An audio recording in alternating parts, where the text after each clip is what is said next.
Are you a brewhead? I'm a brewhead. Are you a brewhead? I'm a brewhead. Y'all are brewheads? Yeah, we brewheads. So pour a glass of craft beer, we can do this. Yeah. What's good, y'all? This is C-Certified Brewhead. And I'm Tiffany, Liquid Enthusiast. And I am Nathan from Nathan Does Beer. And welcome to episode 200 of Beer Dogs Podcast Adjunct series. Let me get to the audience. I didn't think about that. There we go. Yeah, there we are. Look at that. Clapping for ourselves. Clapping for ourselves. That's kind of wild, eh? Like 200 episodes of the series. Of this series. Of this series alone. Yeah. Not to mention 159 of the original series and 35 of Link Up. Mm-hmm. 4 of Against the Grain. Maybe some other shit I'm forgetting. 12 Business of Beer. Business of Beer. Yeah. There you go. Wow. That's pretty like crazy. 500 episodes or something, isn't it? I think it's like 450. Okay. Quick math. Yeah, Quick math. quick math. But that's pretty impressive. It's not bad. Yeah, I would say so. And we figured that because we noticed the last time for episode 100, which I sort of stumbled on the other day, that it was just a regular interview, which is totally fine. And it was a great interview. Shout outs to the boys from Toronto Brewing. But we were like, Nate, you actually suggested this, which was a really good idea, to use episode 200. And it kind of fell just perfectly right after the event. So Nate was like, why don't we do an event wrap up? If you don't know what we're talking about our Get It In Your Fest. Hang on, what is it? Get It In Your SpecTAPular 10th anniversary. It's been a long 9 months, guys. And it's a long title. It's a long ass title. But yeah, we figured we could go a bit of a deep dive, drink some of the beers, talk about how the event went down. It was a pretty crazy time. Everything went, like, the easiest way to summarize it, pretty spectacularly well. Mm-hmm. And Spectapularly. Ooh. Oh, well done. Well. Is that the episode name? Add that to the episode name. Spectacularly well. Yeah. But it was sick. So we figured that, you know what, let's maybe break it down, because we did the episode, you mentioned Business of Beer, Nate, episode 11 with Erica Campbell, who runs the Society Beer Drinking Ladies, but she also is the sales manager at Blood Brothers in Toronto, who was our partners and hosts for the event. And we went into a bit of a deep dive with her as far as prepping for the festival, all the different things that we had to do. So this is kind of the other side of that. Yeah, the post-mortem. Ooh, yeah. It's very dark. It's really dark, but that's the terminology that for is it. But it's pretty dark. It was amazing though. So the post it was. Yeah. And this is kind of the time where we get to look back at it wistfully without any of the stress or or just like kind of anything weighing on us like with it coming up. Like we can breathe now. Yep. Finally. Yep. That was the other side. That's all we were waiting for. Was like, all right, when you make it to the other side, how good is that going to feel? It's awesome. Yeah, and it went really well. Yeah, it's great. So we'll go into a lot of detail in this as well, and all the different things that went down. And it'd be cool if anyone watching or listening was there. Like, comment wherever you're hearing this, like whether it's on Instagram or on Spotify. You can comment now, which is really handy. Mm-hmm. YouTube, anywhere else. Just let us know if you went. Like, let us know what your experience was, because it's really good for us to get that immediate feedback. A lot of people were telling us on the night, like, their favorite beers and all the little things about the event that they liked, which was great. And a lot of the things that people were telling us that they liked were the things that were very high on our list as far as stuff that we cared about, like wait times for polls. People also mentioned, which I didn't think of, was wait times for bathrooms. Yeah. All that type of stuff. Yeah, they're like, oh, that was perfect. And I was like, oh, I never even thought about that point too, which is great. I think everything was just money. We just landed on everything was where it needed to be. Yeah. So with that, what we've done, since we have 40 beers that are the collabs, and we have, I still haven't had them all. I imagine you haven't either, Nate. I have not. No. We curated, all of us are drinking different beers, and they're all the collab beers tonight. So it gives us sort of little, reasons to talk about all the different ones. So why don't you kick us off, Nate, with your one, and we'll just go through them one by one. I'm having one that so far I have only had a taste of on the night, but this is my first time having a can of it. I'm having Nighttime Natter from Royal City in Guelph, Ontario. That one was great. Fantastic. And that bad boy is a Schwartz beer. Mm-hmm. They have done Schwartz beers in the past. But this was they were very excited to do this beer because they don't really get. They've mostly focused on a lot of core beers, so they don't get to do new ones very often. So they were stoked. While you're taking the photo and stuff for that, Tiff, what do you got? I am having, I've already had this one a few times, to be honest. I love this beer. I am having BrewHead. Okay, see that there? By Tooth and Nail, the Crispy Lords.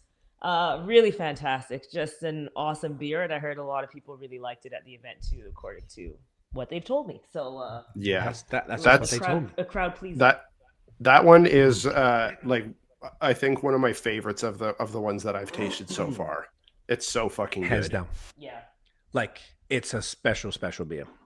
Yeah. And we're trying to keep it all pretty different, to give you guys a bit of a variety of some of the beers. And I am drinking Flora Hole's Dark Mild English Mild Ale. Is that gonna work? Hang on, let me tap on this little bitch right here. Come on, you gotta show the people. There we go. This beer, I think, is probably one of the most underrated of all of the beers from the drops. I think the English beers definitely don't get the same level of excitement or props. Yeah, pull that on. Let the people see it. The people see that clarity. Oof. Could read a whole novel through this. Oof, easily. Oh, look at that. Fuck. Honestly, it's gonna be one of the clearest beers of all time. Beautiful. Yeah. Stunning. It doesn't actually come across as clear as it on camera as it does in person, but it's stunning. I was just waiting for you to do that, and then I'll pour this one up. So let's start with that. So while Nate's telling that story, the one that I could probably so the Nighttime Natter was such a great beer. We decided landed on a Schwartz beer, and they I went down. I actually went down on canning day, so I think I was away during brew day. And do you want to take any action shots? Sure. Or what would you prefer to do? Yeah, go ahead. I'll take two. Okay. Here we go. Do we do it over here? Yeah. You can still hear me, Nate? Yeah, I can still hear you. Yeah. Sorry, we have to share a mic, and I have no idea what these. I'm used to talking into it like this, so I don't know what the volume. Pretty far away from it. Okay. And it feels me. Yeah. Okay. Ready? Go ahead. Okay. The Nighttime Natter was the canning day was super fun. Me and Dan, huge shouts to Dan. We don't take anything else. Yeah, take that. Yeah, we cracked a couple cans. We just drank one. He's like, "Do you want to try it?" I'm like, "Yeah, it'd be great." And we tried it and we drank it pretty quickly. He's like, "You want another one?" I'm like, "Yeah." That was like at 11 a.m. too. Sorry, and I was Dan, like, who's in it? Dan from Royal City in Yeah. Guelph. So Dan used to be my manager at So Beer Market. funny. Such a champion. Fuck, Dan's a legend. You want to top that up? Yeah, I'll top that up for you. And sorry guys, we're trying to get this the photo there. Oof, look at that head, mate. Oh, glorious. Yeah, they were very excited because Royal City, they're really big on Crispies, and they've been focusing a lot on they contract a bunch for different brands, particularly some non-alc brands, because they have a pasteurizer, which is sick because I hadn't seen it. And they do a lot of their core beers. They have a lot of core beers. They got some IPAs and different Crispies and things like that. So they focus most of the time on that, and they don't get to mess around as much as they would like. Mm-hmm. So the team was super stoked. I think it came out fantastic. So you got to try it at the event briefly. You were saying that? I did. Yeah. I had a small pour of it at the event, and it was tasting great there. But I'm even more stoked to have it now with a fresh palate and a whole pour of it. Yes, that is the one downside, I think, of, events that make it a little difficult to sort of really get a true gauge of well, it's just there's nothing wrong with it. It's just a different drinking experience is all. Totally. And there's something, I think that's kind of like part of the beauty of it all, is to be able to try it. Wow, these photos are so hard here. Fuck. To be able to try it at the event. I'm just trying to take a little something for Untapped. Like, geez. To try it at the event as like a taste. I guess it's called a taster for a reason. Yeah. And soak it up in real life. Hang on, I can't reach. I feel like I'm moving everything so much. Yo, cheers. Cheers to 200 episodes and to cheers. Virginia SpecTAPular. Yes. Cheers, guys. Yeah. Ooh. Oh my goodness. Yeah, the nose on the Schwartz beer is wicked. Isn't it killer? It's a great body. Super. The head. Look at that head. It's beautiful. Mm-hmm. Yep. So good. Big fan of that. BrewHead, loving it. Absolutely just delicious. Yeah. Maybe Yeah. you should speak up a little bit because seriously, I speak into the mic like this for the whole pod, so I'm worried that we'll be a little low. Oh, Nate, am I coming in low? Do you find that I sound low? I can hear you pretty clearly. It's like a Okay. little quieter than Craig, but I can hear you clearly. Yeah, I now. also Craig projects a lot, and Well, I keep yeah. it chill. But yeah, I think the beer is spectacular. Oh my gosh, the beer is spectacular.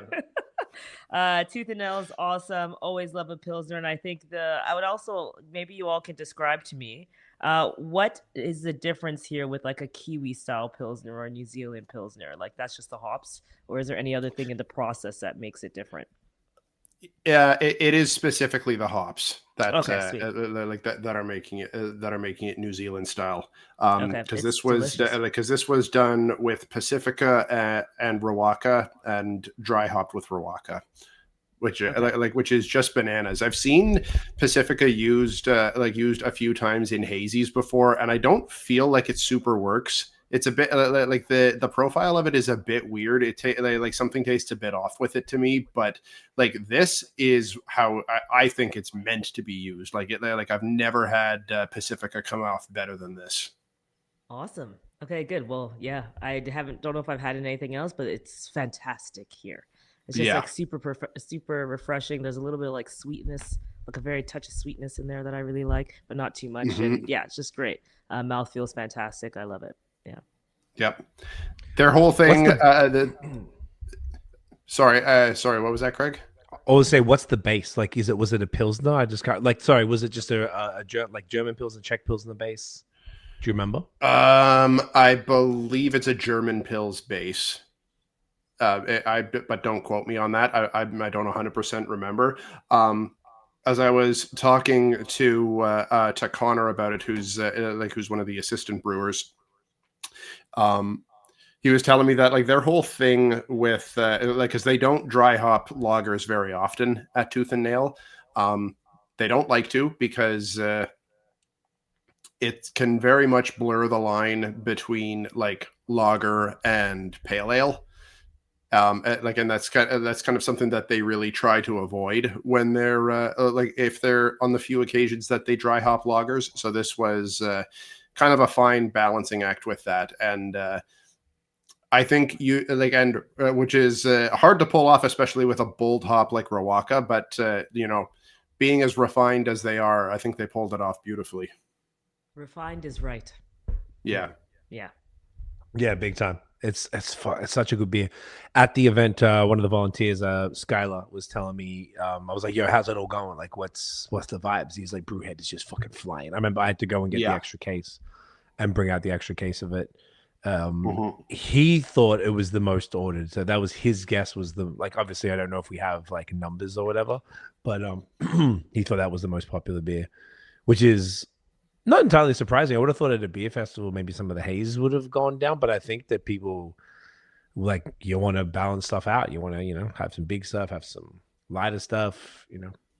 Well, you know what I might reckon could explain that is that like there were more hazies than there were Crispies for sure. Like we had we definitely had a good lineup of Crispies, but there definitely were more hazies, and I would argue that.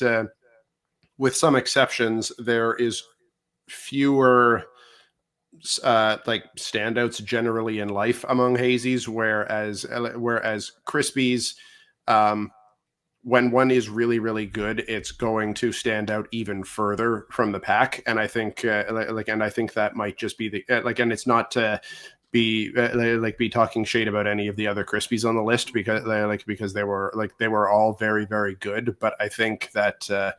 But I think this one really, really stood out to people. Mm-hmm. And you're right about the hazy part, where it's like when I was trying to tell people which one to have, I'm like on the hazy side, where one of my friends, I'm like, oh, try this. I'm like, try Money Talks, it's amazing. Then I'm like, oh, try Get Off My Lawn, it's fantastic. Oh, try yeah. And I'm like, oh, they're all just fucking great. Just choose one of them. They're fucking amazing. I'm like, I don't know what to say. I'm like, that's my favorite. I was like, oh wait, no, that was my favorite. I was like, oh fuck, that was my favorite. So yeah, it's just like they're all were done. Every beer was just done so well too in general. Like it's super special. I felt it was very special. Like that's what was also making it harder to give recommendations because I'm like, Yeah.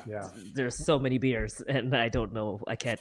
Yeah, you're gonna be fine either way. You can't go wrong. Yep. I was telling people to go. They were like, "What can I miss?" And I was like, "Well, what do you want?" First of all, then I started saying, "Well, look, if you really had to choose, almost everything else is going to be available in cans and still will be. So try the ones that are in keg only." That's what I was saying to people. That's good And advice. and unfortunately for my dumbass, I learned today that the brewski keg was one of one, meaning like it's the actual anniversary. So that I could tell the quick story there was the beer stall was supposed to be a 10% smoothie sour with 10 ingredients, but Derek said the beer stalled, which I believe means the fermentation stalled, and it's apparently very difficult to do a 10% beer with the adjuncts. So it's 10% after the adjuncts, and usually those beers are like 50% fruit.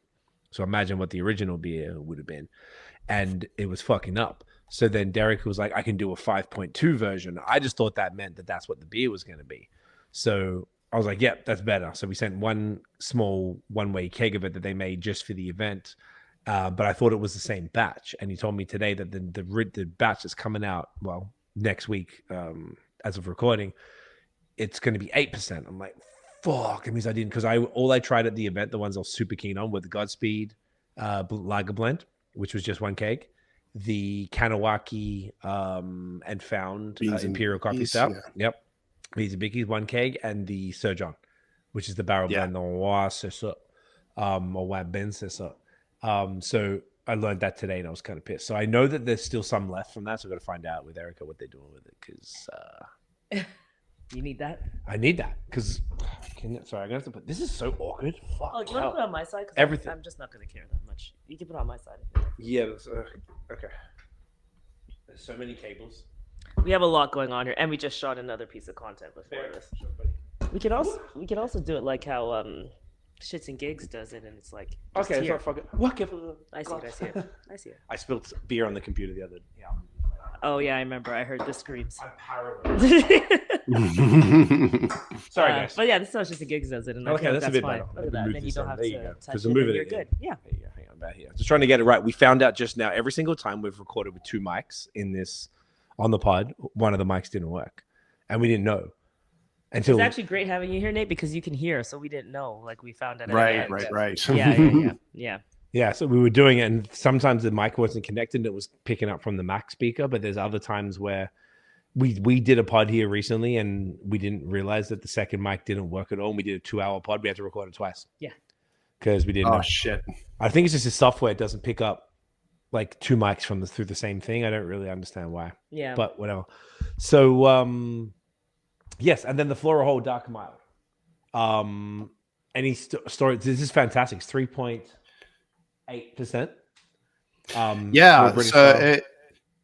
So this one, how it came about, and I'm really happy that we landed on this style, especially from these guys, because when I went in and was chatting with Rod and Miles and Nate about what we were going to do for it, I had initially been thinking some kind of hazy, because they do hazies pretty regularly, and some in quite a few one-offs where they just do it's usually like a 2-hop thing that they'll do. So it was going in thinking that might be the idea, but kind of none of us were getting inspired as we were talking it out, and was asking is there a style that you've been wanting to do that you haven't done? Either yet or in a little while, and was that and we were thinking it through, and Rod mentioned at one point we've been talking about doing an English dark mild at some point, and as soon as he said that, I think my eyes lit up, because because I was like, oh man, that would be sick. And what the thing that got me so excited about that was just a couple of months before I had Fine Balances dark mild. And it was the first dark mild that I'd had. Sorry, what? What was it called again? The dark I believe their dark mild is called Resilience. Gotcha. I think, not 100% on that, but I think that's what it is. But anyway, I was just like, and that was the first dark mild I'd had in years, and I'm like, yes, that's fucking brilliant. Because like they're really really good for a start as a style. And I know that that is a style that like Rod and Flora Hall generally do really, really well. And it's something that their customers love. Like they do an English Ordinary Bitter as as kind of like a flagship year rounder that that the customers there really really love. Like they've got a bunch of folks who like basically drink nothing but that there. So they knew that that would be something that would move well out of their tap room. And tap room and on-site sales are almost all of what they do. There's a few restaurants in town that pour their stuff, but like they don't distribute very widely. They do most of their business straight out of house. So on-site sales is a pretty important point for them. And knowing that they kind of have that passion for classic styles and that it really fits their vibe quite well, it was win-win for sure. So that's kind of the story of how we landed on that style for this one. Awesome. I like that. I like it a lot, and I feel like it's a style. And you were right; it's called Resilience with Fine Balance. Yeah, it's one of the things that I don't know if we kind of. It's interesting because we were talking about all of this stuff in like future tense, meaning like when the beers are now we've got them all. They were all pouring. We've had, I don't know, whatever. What a feat! I want to say, to get 40 beers in. And even though one almost didn't make it, but we got there. We can talk about it. We got there. We got over the line in the end. We got there. It's such a feat because you're like all 40 is pouring, and that is a feat. Like that is crazy to be able to have wrangled all of those together and got it into Blood Brothers downtown. Like it's pretty or downtown. Sorry, in Toronto. Yeah. Bring them all in one place. Bring them all in one place from all over. But anyways, I just wanted to say that when you say it like that, when you're like all 40 are pouring, I'm like that's wild. It's a little. That was one of the most craziest parts, I think, because we're not just none of us are event people. Like Tiff and I have thrown many events over the years, but they've always been music focused. I'm an indoor person. Yeah, I'm an indoor laptop. I say computer people. I'm a computer person. So it's like hospitality is a different skill set. Yeah. So not that we always did them because like whatever, I've been doing music forever. So we throw gigs. We'll perform at different other shows. So even if we weren't participating in it, we'd be somehow, might not be running it, but we're a part of it. We did hip hop karaoke Montreal for a couple of years. We did hip hop and breakfast in Toronto, another like breakfast music event. So we've done a bunch of stuff, and we've done stuff for Link Up, obviously our nonprofit and whatever. But this is a whole nother ball game. So the hospitality part was very foreign to us, but the beer is the stuff that we knew. The people kept saying on the night, like the funnest part was getting all the beer stuff. It was so sick to see it go from pitching an idea for them saying yes to attending the brew day or canning day. For the vast majority of them, I would argue that between us we attended a lot of them, or at least visited the brewery to get some content. Then to see them come out, and then to see all of these people drinking all 40 beers and get them into one place, getting them, like Tiff said, getting them into one place was the toughest part. If we just had to do the collabs and like it was just doing the collabs, like, drop it, no problem. It's a whole other layer of logistics. That's all. Yeah. That's like, that was the one part that kind of needed to all come together in the same place at the same time. Like the beer releases themselves were able to be, no, that's fair. Thank you. Like all of the beer releases were able to happen in their own time over a 6 to 8 week stretch.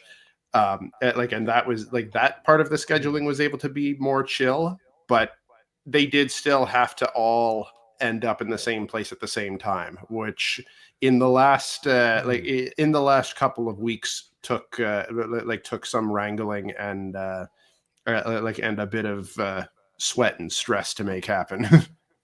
Fucking, you tell us about it. Jeez, say that again. Like Nate and I, between us, had gone and picked up a bunch of the beer. So you had you had Sankiem, you had Dominion, Tooth and Nail, and Jeff Small Flora. Pony. And small No, party. no, not Flora. No, They brought it to the event. They showed up on the day with with In kegs hand. about Yeah. yes, with cases in hand about about half an hour before before we were letting people in. Yeah. I forgot remember. about that. Those guys. Yeah. Okay, so technically that was the most stressful one then, because I didn't think I realized that. I thought it was all sorted, but then I knew they were coming. So anyone who said that they were coming and bringing it, I wasn't particularly stressed about because they were pretty reliable. I knew they were going to be there and whatever. But then so Nate did that. I think I got Grain and Grit, Clifford, fucking Great Lakes. Not in the Oh end. no, not They did Friday. that. Oh, they did in the end. Yeah, they they delivered it. I already offered it to Troy, but then it was a different email if they'd already delivered it. Okay. Counterpart, that's what it was. And then obviously a bunch for Nate because we've been collecting the beers for each other as we're going. So we tried to save a bit of logistics there. But the big one, the one that was like the stressful shit, was the brewski one.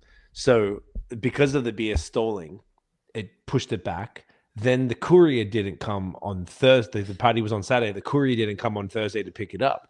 And I was like, okay, this is a problem now because I didn't know if they deliver on Saturdays. And if they did deliver on Saturdays, what time do they deliver? Yeah. Like, I don't know if we can guarantee that. Like, so this was ended up being the best case scenario. So I was like, Sir John guys, they were also incredible because Sir John brought down the catch. They brought down the SpecTAPular. I love Sir John. Are they the best? They're great people. Yeah, Such good they're great cats. team. Yeah, they're awesome. Yeah. Max saved the day. We'll talk Oh about my that gosh, too. yeah, you gotta talk about that. Yeah, there's so many different things. Yeah, like even beforehand, I bet there'll just be stories that'll come up that are like relevant. Yeah.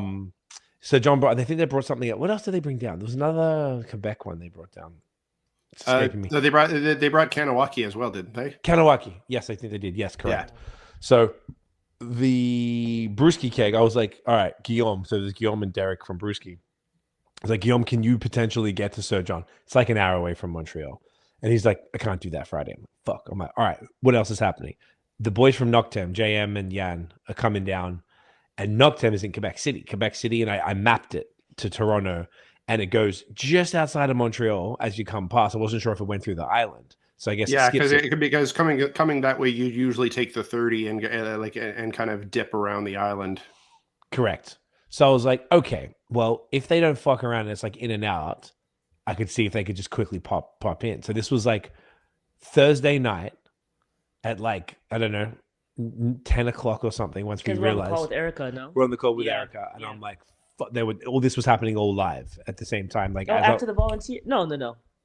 That was the Monday. Oh, that was another call with Erica. That was another one. Yeah. But there was a call with Erica like the night before. So then Derek and Guillaume were telling me all this all at once. I'm like, fuck, okay. All right, let me just JM, Jean-Michael was like, dude, if there's any chance that you guys could just quickly duck in. He's like, look, if it can be ready for me, I don't have to like fuck around. I could probably do it. Can you give me their phone numbers? So gave him the numbers. And then the next morning at like 6 a.m. I woke up and then I saw Guillaume sent me his phone number. And so I was like, okay. Emailed that to JM. This was so much stress. You can imagine like the pressure day before the event, tired as hell. And was this the day before? Yeah, they came up on the Friday. So I sent the number that Guillaume sent, and it was like he put 515 instead of 514, which is the Montreal area code. And I didn't even notice because it was 6 in the morning. I just copy pasted it. And he was like, oh, it's not working. He's not answering. And I found in my phone, I had Derek's number. I wasn't even sure if it was correct. It did that thing where the iPhone like finds the number. So I was like, I don't know, here's what I have, and just gave it to him. So in the end, he was messaging me back a few hours later being like, spoke to Derek. He's going to have it ready for me. And I think they pulled up at like 11 a.m.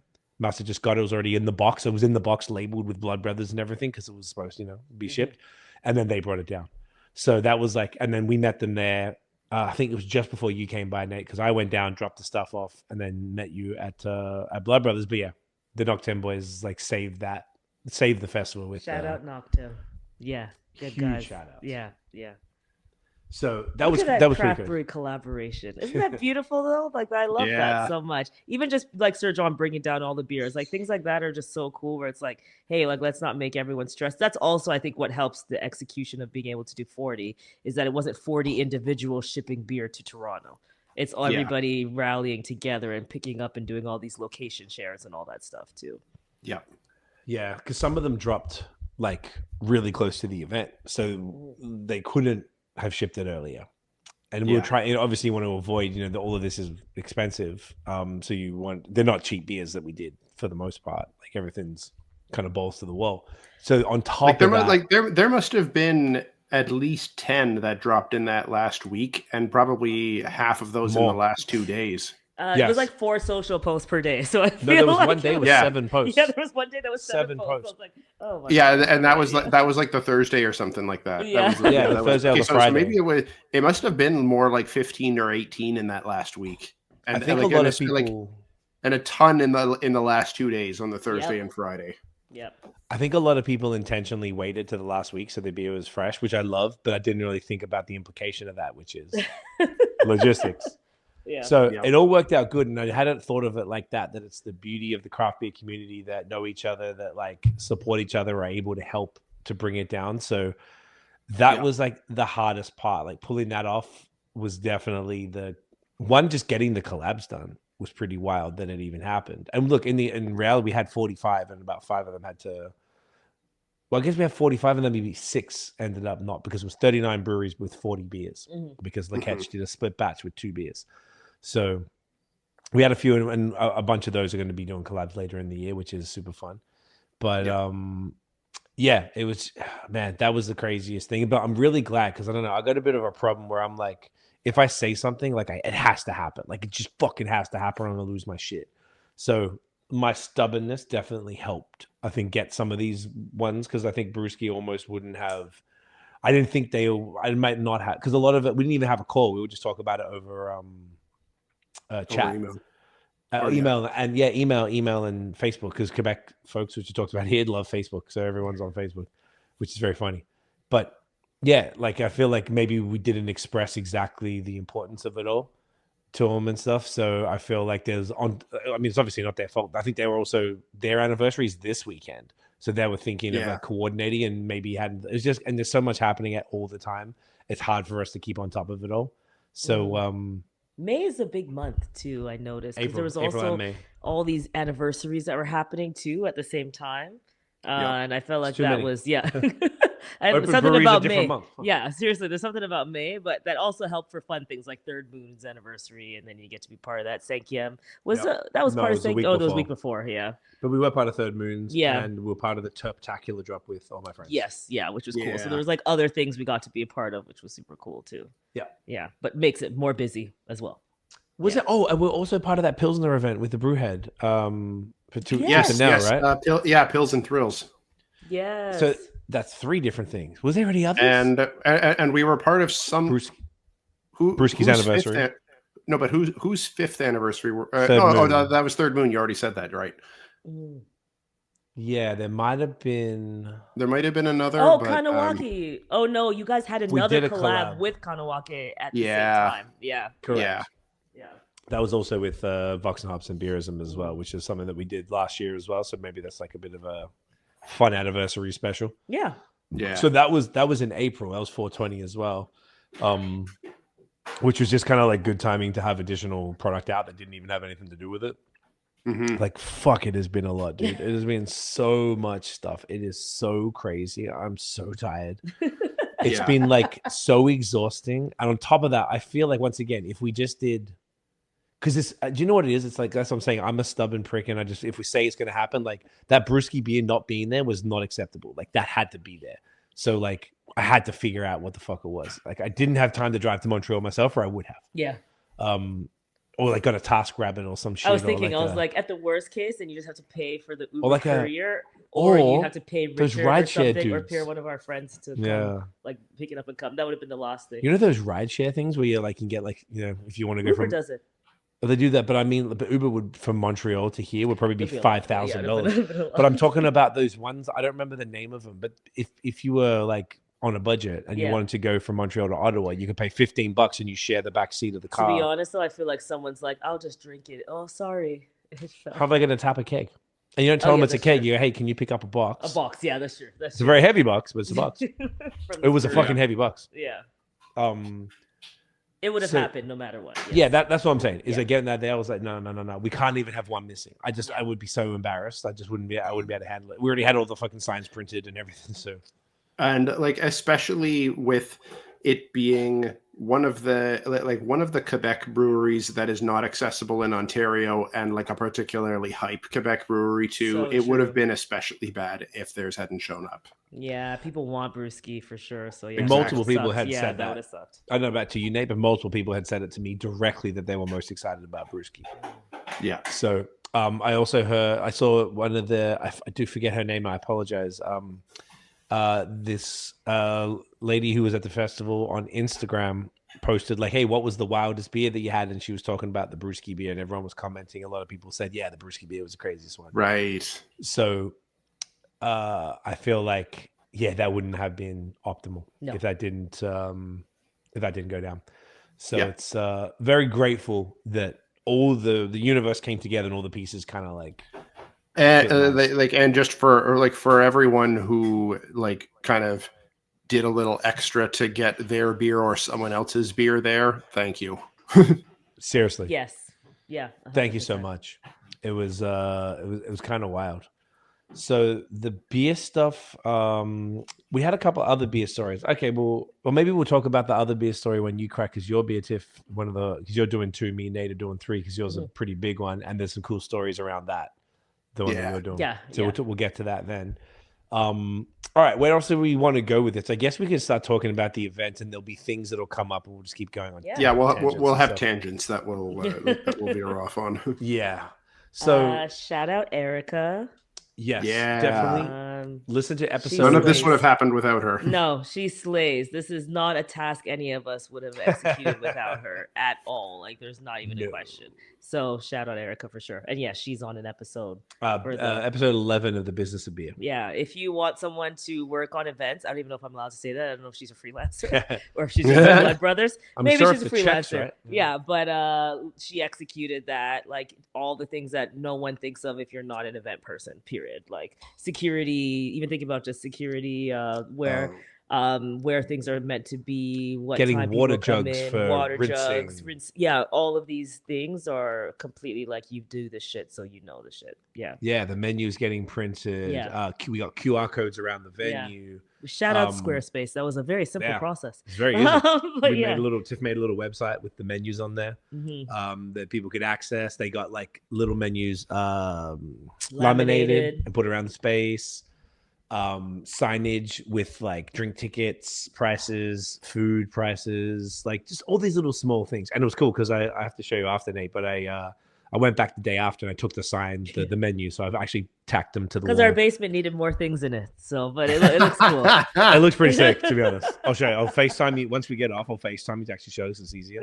But it's I wasn't sure how to stick it up. I was like, 'cause I don't want to fuck the walls, but I just had like little pins, and the pins held it up. It's beautiful. Yeah. But it just looked, everything looked super cool. So basically, if people don't know, so Blood Brothers Brewing in Toronto has there's 3 parts. There's the tap room, the merch room / bottle shop, and then this place called the Sound Garage, which is just an empty rectangular. Remember when they were tiny? Wow. I'm just thinking, like, it's so wild, even just The they tap were room? just Yeah, Blood when Brothers in it was general. literally just like basically just the tap room was the only Exactly. public space. Yeah. How, like, shout out to them, because even just thinking about that additional space they have at the back of the tap room now, the kitchen that they had, I just love to see the growth and development. And then the retail shop is amazing, and then doing the Sound Garage. The retail shop's It's just so genius. big. Yeah. Yeah, the retail shop's gorgeous too. It's just when I was walking through, because I haven't seen everything in a shot, and I was Right. like, wow, like I definitely hadn't seen the retail shop before.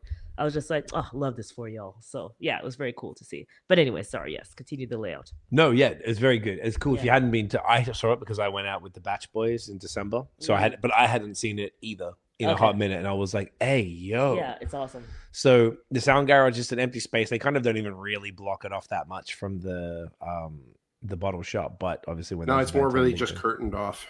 Yeah, this is kind of With like the bathroom hallway going like is kind of the only thing that connects the two. It's like overflow bathrooms. I think they might use it for. That's probably why they keep that little part open between it. It's kind of like just storage. There's just shit that they don't need, and they just pop in there. So essentially, we had to figure out. So Erica mapped out the room and how it was going to look. So we landed on 2 bars. I don't know if we talked about this on the pod with Erica at all. Correct me if we did, Nate, but did we talk about how we got to the way we set up the bars? You probably didn't because I was in like Toronto like 2 weeks ago with Braden. No? Yeah. So No, we I- probably didn't. We might have touched on it on the Blood Brothers podcast, which is episode 198, which is kind of I cool. think I think that's what we did. So must have done it then. So either way, just I won't go into it in much detail then. So basically we had two bars and we ended up putting them next to each other and we separated it so there's basically the same amount of styles in both bars. I think there was 4 Krispies in each, and there was 2 non-alcoholics in each, and there was 2 6, 8 smoothies. each, sure. Exactly right. Exactly. So whatever, Westies, 4 or 5 Westies each. So we just made it really like so that you had to go to both and to split up the lines and stuff a bit as well, rather than have everything at one place, which was a really great idea. So huge shouts to Braden, who, if people don't know, Braden's one of the 2 blood brothers, Braden and Dustin. So he came up with that idea, and that was really smart. A really great way to balance things out. We had the like a token. So and I'm going to shout all the volunteers out when we get to that in a sec, because they were fucking amazing. Yeah, they're so Yeah, on they point. were. I was like, oh my gosh, you would think They were the so way good. they locked in so fast, you would think like they were just been doing this exact thing all the time. Or I want to something. shout out all Some them of by them name. are too. I know do like actually in the industry, which as you shout them out, we'll find that out. But they just locked in so hard. It was like having a perfect restaurant staff or something. Like it felt like perfect. Like this was like, hey, we just do this all the time. Like it was incredible. I was just every time I was just like, hey, you guys okay? They were like, oh, we're awesome. We're living. Everyone was just like awesome. Yeah. Like it was great. So good. They were also focused. So we'll get to. I want to actually. I feel like they all deserve it. There was. I would honestly credit a significant part of the success of the event to how good the volunteers were. For particularly, almost basically all of them were pouring. I think every one of them were pouring beer, and we had so many doing it. It was everything. Nobody was waiting for shit. It was fucking awesome. And then like they kept that line. Like there was no line. There was no line even. Like I was about to say, they kept the line moving, but there really wasn't much of a line. Like people just kind of, for the most part, were walking up to the bar or waiting like 30 seconds to 2 minutes tops. Yeah, 2 minutes would be. That's what people max, said. for A sure. minute Yeah. to me, but I would say probably if you're really realistic about it, it's not at the busy times when everyone's like peak, when you just get in there or Because something. as soon as you walk in, You're like, and let's that's when go. I'm like, oh my gosh, look at the line. And then like I look back and I'm like, oh, it's cleared. I'm like, how? Yeah. It was amazing. So good. And whenever I went back, they were like, they had the concentrated face on. Like they weren't even like smiling at me or anything. They were just like, Oh no, they were in the zone, man. just zoned the fuck out. It was like you couldn't have got that like this all had to fall into place like this. Like I don't think there's anything we could have done. Even if you got a series of industry professionals, not everyone takes it seriously. So whilst a lot of them were industry professionals, meaning like if you go and pay top dollar and get like the best of the best service and all It'd this be stuff. like having the best catering company or something. I don't know. They all work so well together too. Like they all just seemed like they were having a fun time. Like we didn't even matter. I felt like it's not even about us. They just felt like this was their job and their event, and they were just slaying. It was really cool. It was really cool. Yeah. I couldn't agree more. Then we had Tiff's cousin Dan and Mel. So I want to shout them out first of all. For they were running the token booth and the food With those patties. I did not expect that. out. Even when Erica's like food, I'm like, sure, patties and samosas, sure, like okay, like maybe some people will get them. And then Dan was out here, like, ended up like Dan, who's my cousin, ended up like speaking and connecting directly with the chef at the kitchen in the back, and he just kept bringing them out like nonstop, like they were selling out like crazy. He was moving it. It was wild. Like they were just moving, and they just locked into the POS system and started like going. It was pretty.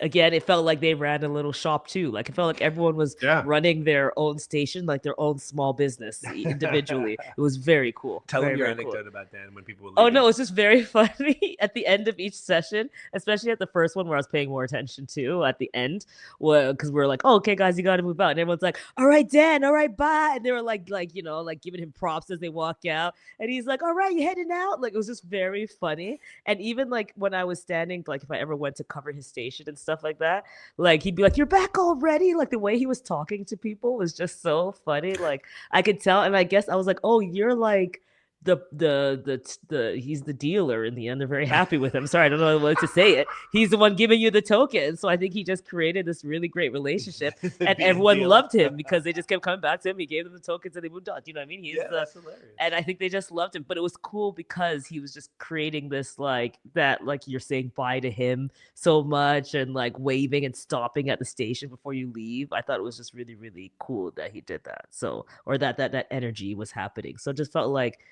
the people in the room were really cool, but then the volunteers also set the tone to make it feel that way too. Like that was very special. Absolutely. So I loved that. Yeah. Couldn't agree more. And Dan's been pressuring us already for 11th. He's like, the people want the BAOS 11th spec. I'm like, stop it. Oh my god. Oh my god. And the joke we kept saying, even when Erica brought it up, was like, you can't ask a pregnant lady to have another kid Yeah. when they're in the middle of labor pains. Exactly. It doesn't work it doesn't work like that. Yeah. Yeah. Like that would be a case of like, okay, you ready to get to work on the next one in 3 months time? Yeah. And like, yeah, literally no. 3 months time, right? Because that's how long I don't even know if I'd be rested enough. I don't know if we cut out for this, to be honest. It was really fun. Yeah. Also, I've got another kid who's doing a month and a half. I'm not fucking doing the like 11th. Sorry, it's not happening. There, thank you. Well, you heard it here first, all right? Okay, Nate's on that. Okay.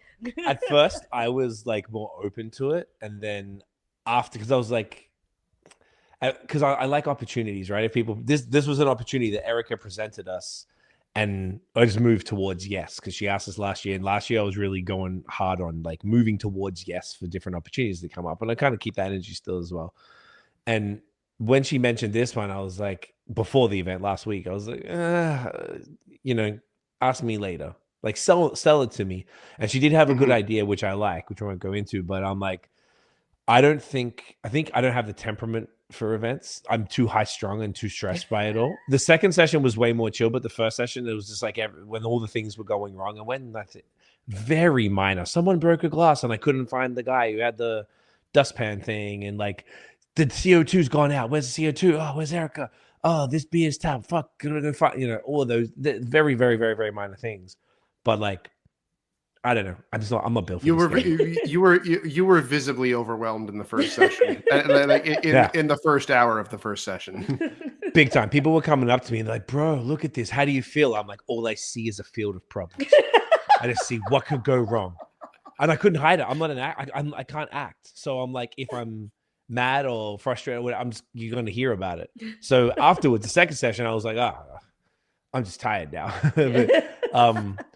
I think, but the good thing about throwing an event, it's not for me, it's not for us, it's for y'all, and everyone was having a great time, and that made it worth it. Yeah. So it's a beautiful thing, but you're talking about the event because Dan was saying that. Okay, let's get the next beer because me and Nate are doing 3, and Tiff's sitting on this one for a sec. Yeah. Do you want to? Okay, Nate, you tell them what you're doing. I'm just going to run and get mine. Okay. All right. So yes, where is it? Here it is. So I am doing one of our Quebec releases, and a fave of mine from 5e Baron, Centennial.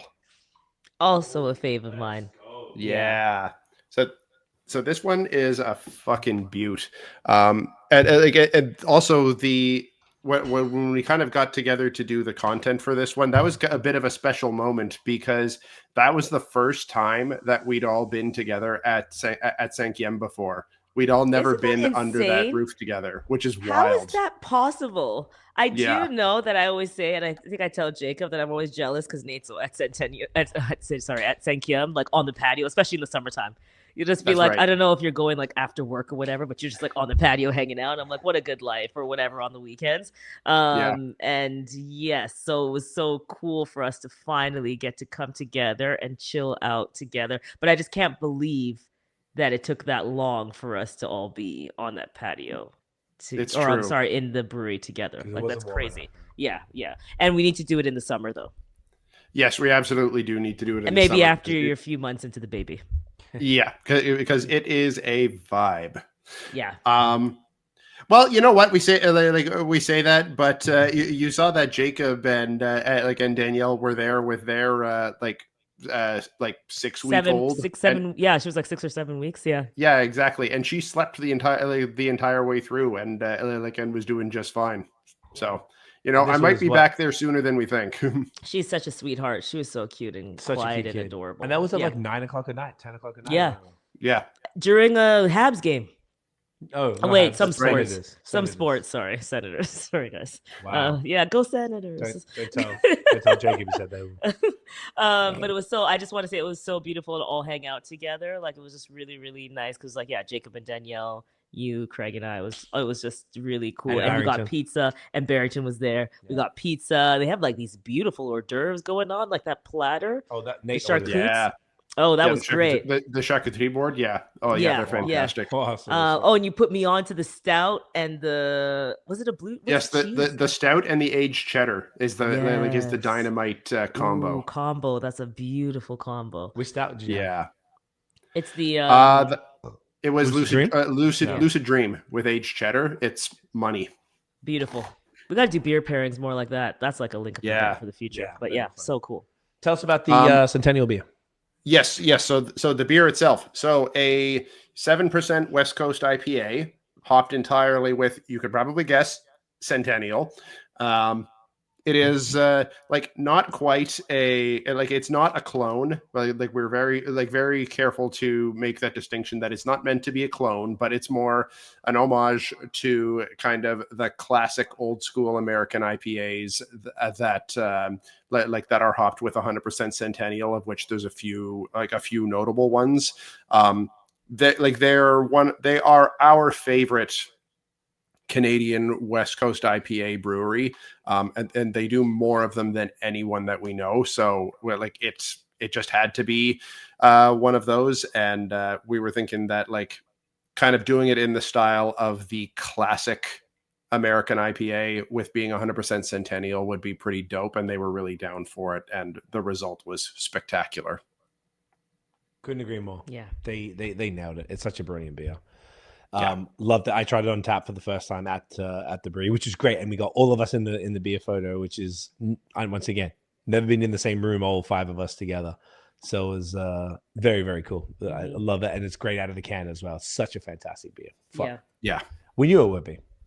I'm switching up. This has only got, I think, one more can left. So this is getting on about 6 weeks now, but this is the second beer to drop. This is Chemistry from all my friends and BAOS. This is a 6.5% terpene IPA with, it says right here, good. Moteca, Citra, Racao, and cannabis terpenes, the Blackberry Kush.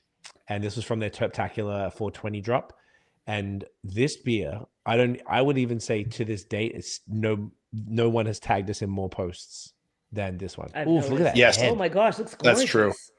Yeah, isn't it? Beautiful. Wow. Yeah. So nice. Want to take photos of Yeah. how do you? I'll When just you pass pour you it. the thing. Yeah. I cut my nails. I'll tell you something quickly about that beer too. There was so that was one of the ones that was that was a keg at the event. There was one point when I was walking behind one of the bars, and I was just like, "Whoops! Someone just tapped Chemistry. It smells like weed in here." I remember that. I remember that actually. Like you just filled it up. Yeah, that was so funny. Yep. Yeah, the whole room just. Oof.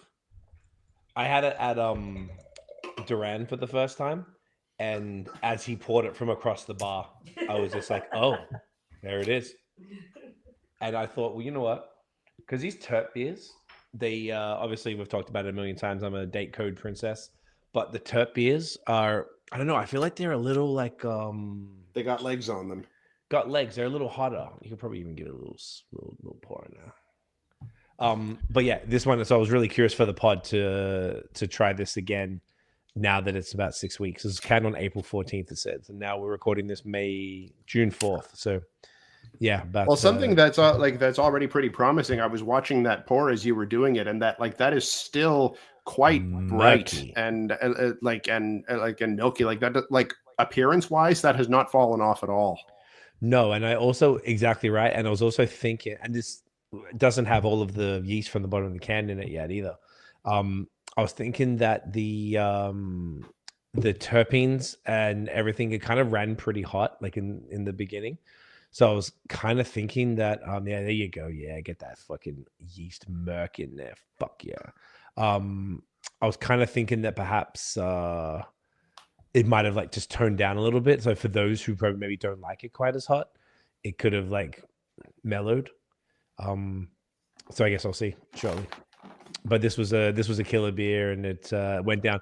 It was, I think, at the beginning they were a little unsure about the what's the thing called, the jockey boxes. So we had, as Nate mentioned, there were, I don't know what percent, but I don't know, it was probably less than 50% were in 30% of the beers were in kegs probably. I can tell you exactly. There were 15 of the beers that were in kegs. Oh, fucking amazing. Okay, so what percentage is that? Like just shy of 33. Yeah. So like, yeah, 30-40%. Thank you. And there was a few little, like, not issues, but just like, things can go wrong with the jockey boxes because they're a little finicky. That's basically, for people who don't know, a jockey box is kind of like a cooler with a tap on the side. And they're very particular how they work. So it was marked as sold out like 40 minutes in to the first session. I was like, what the fuck? I'm like, we're going to run out of beer, guys. We are fucked. Like, which was our biggest concern of all time. Yeah. Our biggest concern was people not being able to get beer. That's all we wanted, was that you don't wait long for anything and you get every beer you want to get. So yeah, I'm very happy. When you said that, I was like, no, immediately. But then Sarah was like, oh, no, it's fine. Do we know what happened? I just think it's something with the jockey ball. I think it's just something. It was a technicality. It was something technical. Yeah. Yeah, there was something like the tap was running cold, and it was and it was causing an issue. I'm not familiar with the mechanics of. I've never been a bartender, so I can't really speak to it. But I can talk a little bit to that. But either way, first of all, cheers, bro. Get these one in you. Cheers, Nathaniel. Cheers. So the nose is markedly dropped. Still tastes good though. It's kind of on its last legs, I would say. Yeah. Well, maybe I'm saying that because I drank it fresh and it was so punchy. It's mellowed a lot, like a lot. Mm-hmm. It was not That's a bad to be thing. expected. Yeah, well, it's 6-week-old haze, that's how it goes. We're trying to get through everything right now. Nate and I are in a bit of a pickle of getting through shit, I guess is the best way to put it. Yeah. But the thing with the jockey box, so one of them, the main one on the, was it bar one? The first bar was from Sir John.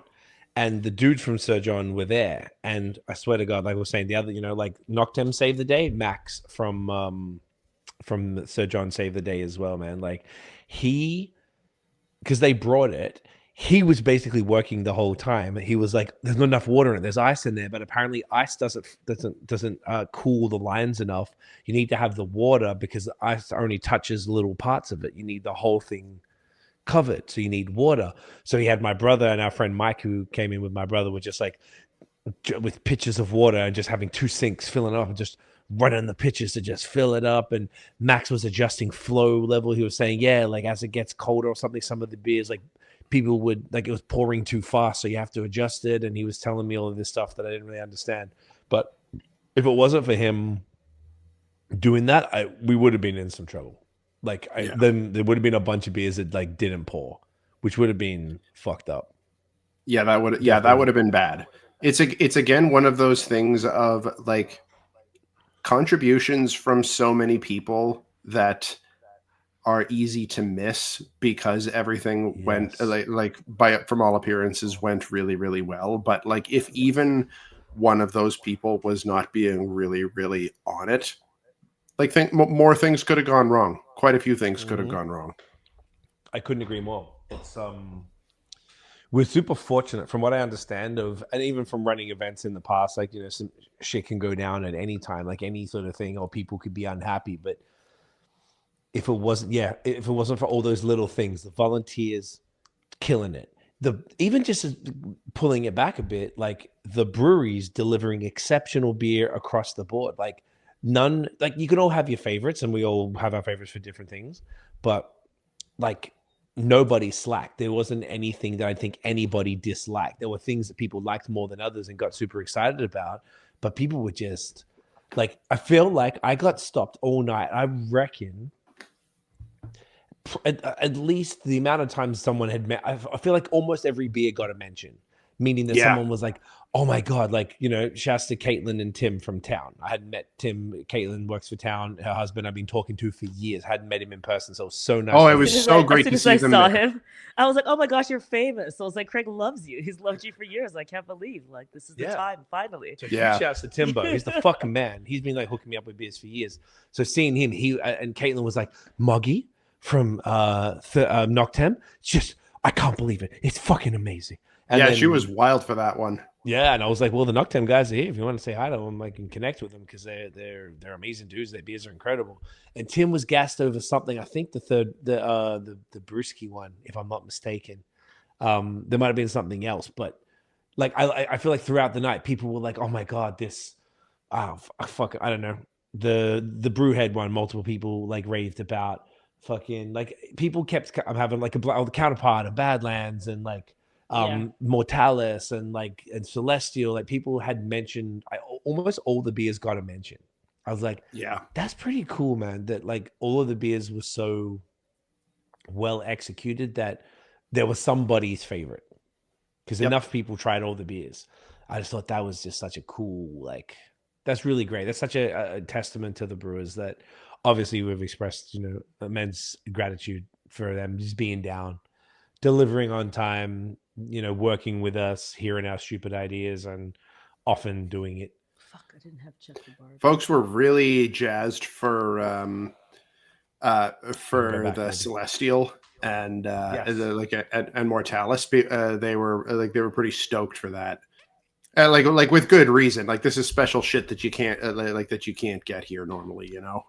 Yeah. No, and that's a good segue to the Tiff and I physically we went to Manhattan for a work thing in mid-May, and I had basically one chance to go to the PO box to pick up the beer. So Celestial shipped, so they shipped the beer and they shipped it in from Dallas, Texas. From Dallas, Texas, for those who don't know. Celestial Beer works in Dallas, Texas. Huge love and shouts to Molly and Matt. They're just the wonderfulest people. They were so cool. And it came about, we were just talking after the pod because I was gassing up Peterine, which as I do. And they hadn't done anything yet. And I pitched them and immediately they're like, yes. I was like, you can think about it. And they're like, nah, let's fucking go. And they delivered so well. It's so cool. So they shipped it and they had these cool 12-pack can shippers. So there was 6 boxes of 12 cans. So I'm like, I can't take, we already had so much stuff in the car because we drive everywhere because of the pup. And I was like, I had to bring 3 cases, like 3, what do you call them? Trays, like can trays. So I brought them in the car. I had to ask UPS store for a knife. No, I was opening it with my car keys. And then I had all of these. So I had to take them all out of 6 boxes and put them in the cases so it would fit neatly in the car because I had to bring them into the hotel in New York because I wouldn't be able to make it back to the PO box before they closed on the day we were coming back. So I had no choice but to get them then. So did that, drove into Manhattan, take it upstairs to this tiny little box of a hotel room. So they're up there and bring them back. And then on the way back, we went to, my friend Jared is in Rochester, obviously, because that's where Mortalis is. And he's the brewer. He's the one who made it all happen. He's a G, such a G. Huge shouts to Jared. And he had all the Mortalis beers at his house. So I had to go to his house. We went, we picked that up. And I had a bunch of beers that I brought back. So we had about 7 cases between us, but we were gone for close to a week. So it was fine. So physically had to drive it over the border. And,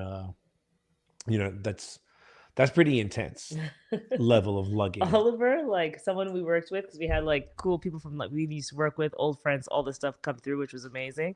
But he was like, "You all like you're all bringing alcohol, sorry, like you're all like doing like exporting and importing and all this stuff." I'm like, "Hey, you gotta do what you gotta do." But it's funny, it's like cross-border export and all this stuff. It's just very intense. But to make it happen, and it gets there. But it's we said it was going to be there. And that's the same thing as all the Quebec stuff. Like we said it was going to be there. So God damn it was going to be there. Mm-hmm. And like obviously it was there. Like between you, Sir John, and Noctem bringing the rest over from Quebec. Like we went to Quebec. Obviously the beers weren't ready, so we didn't bring anything back. But it was that's the level of like Yeah. fucking Commitment? we And- had to do. Yeah, and to even just talk distance too, I mean, like Dallas is definitely the farthest distance, but but here, even the stuff from Le Catch coming from Saint Flavie, which is like pretty far east, the furthest east brewery that collaborated with us, and it's very good that they were able to get their shit to Sir John, and Sir John was able to bring it the rest of the way, and most folks in Toronto don't have many opportunities to to drink Le Catch. So I'm so stoked that and folks were jazzed on C's pick and Nate's pick. It was definitely a thing that we were wanting to hear I like C's pick a little better, but they were both so fucking good, and they were just so stoked to be able to drink Le Catch. So shouts to Guillaume. He brewed us some fantastic beers there. Yeah. Fuck, man, he really did. You went to the brew day, which was extra cool. Also, I didn't realize Yeah. though how much people in Ontario loved Le Catch, and that's why I was like, Yeah. oh, I learned like only a few weeks ago, and I was like, oh, you guys are gonna be fucking thrilled at this. This was event. one of Yeah. the biggest. I deals. didn't realize because I don't know. Again, Quebec versus Ontario, you don't know sometimes like how much people are on top of what's going on in each province. And then when they were saying that, I was like, oh, you guys are gonna be stoked at what's happening then because you're getting two on this side. Well, you know what the I people, think- the brewers are loving Le Catch, which I also thought was super cool. Like the breweries, Yeah. are loving them. And you know what I would chalk that up to is that Guillaume at Le Catch is a hustler. He went over the last couple of years, he has been on a collab spree, across the board. That's how we discovered him. Well, not you, but me. Yeah, and doing a ton of collabs in Ontario, with a bunch of spots. He's done Third Moon now twice. He's done Badlands, Fine Counterpart. Balance now. Yeah, he's done Fine Balance now twice. He's done Counterpart once. Badlands.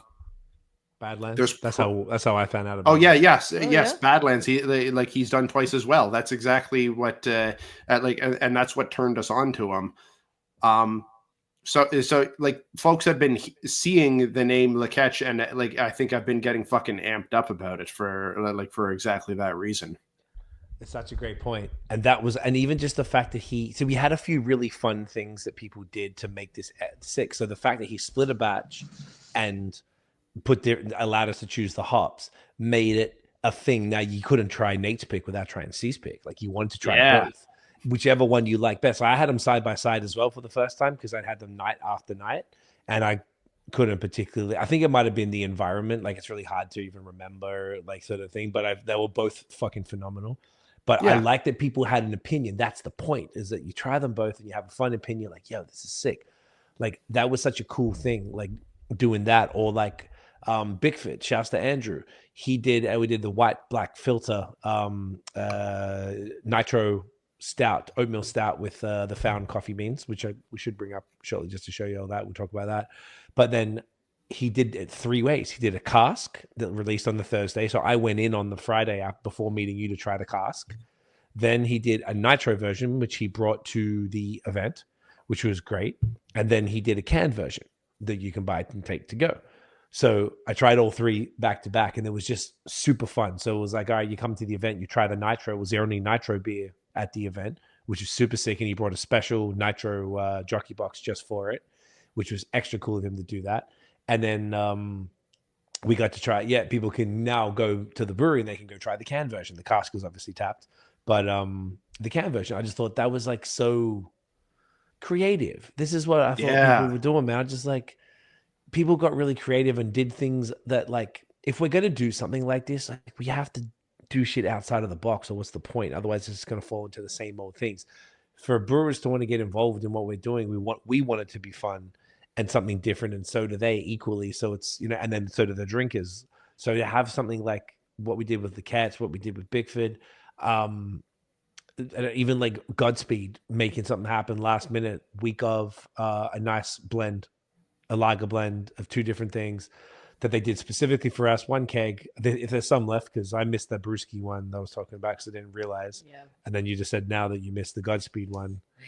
But they might be tapping it still in the Godspeed, in the Blood Brothers. Maybe I took a sip from your glass, actually.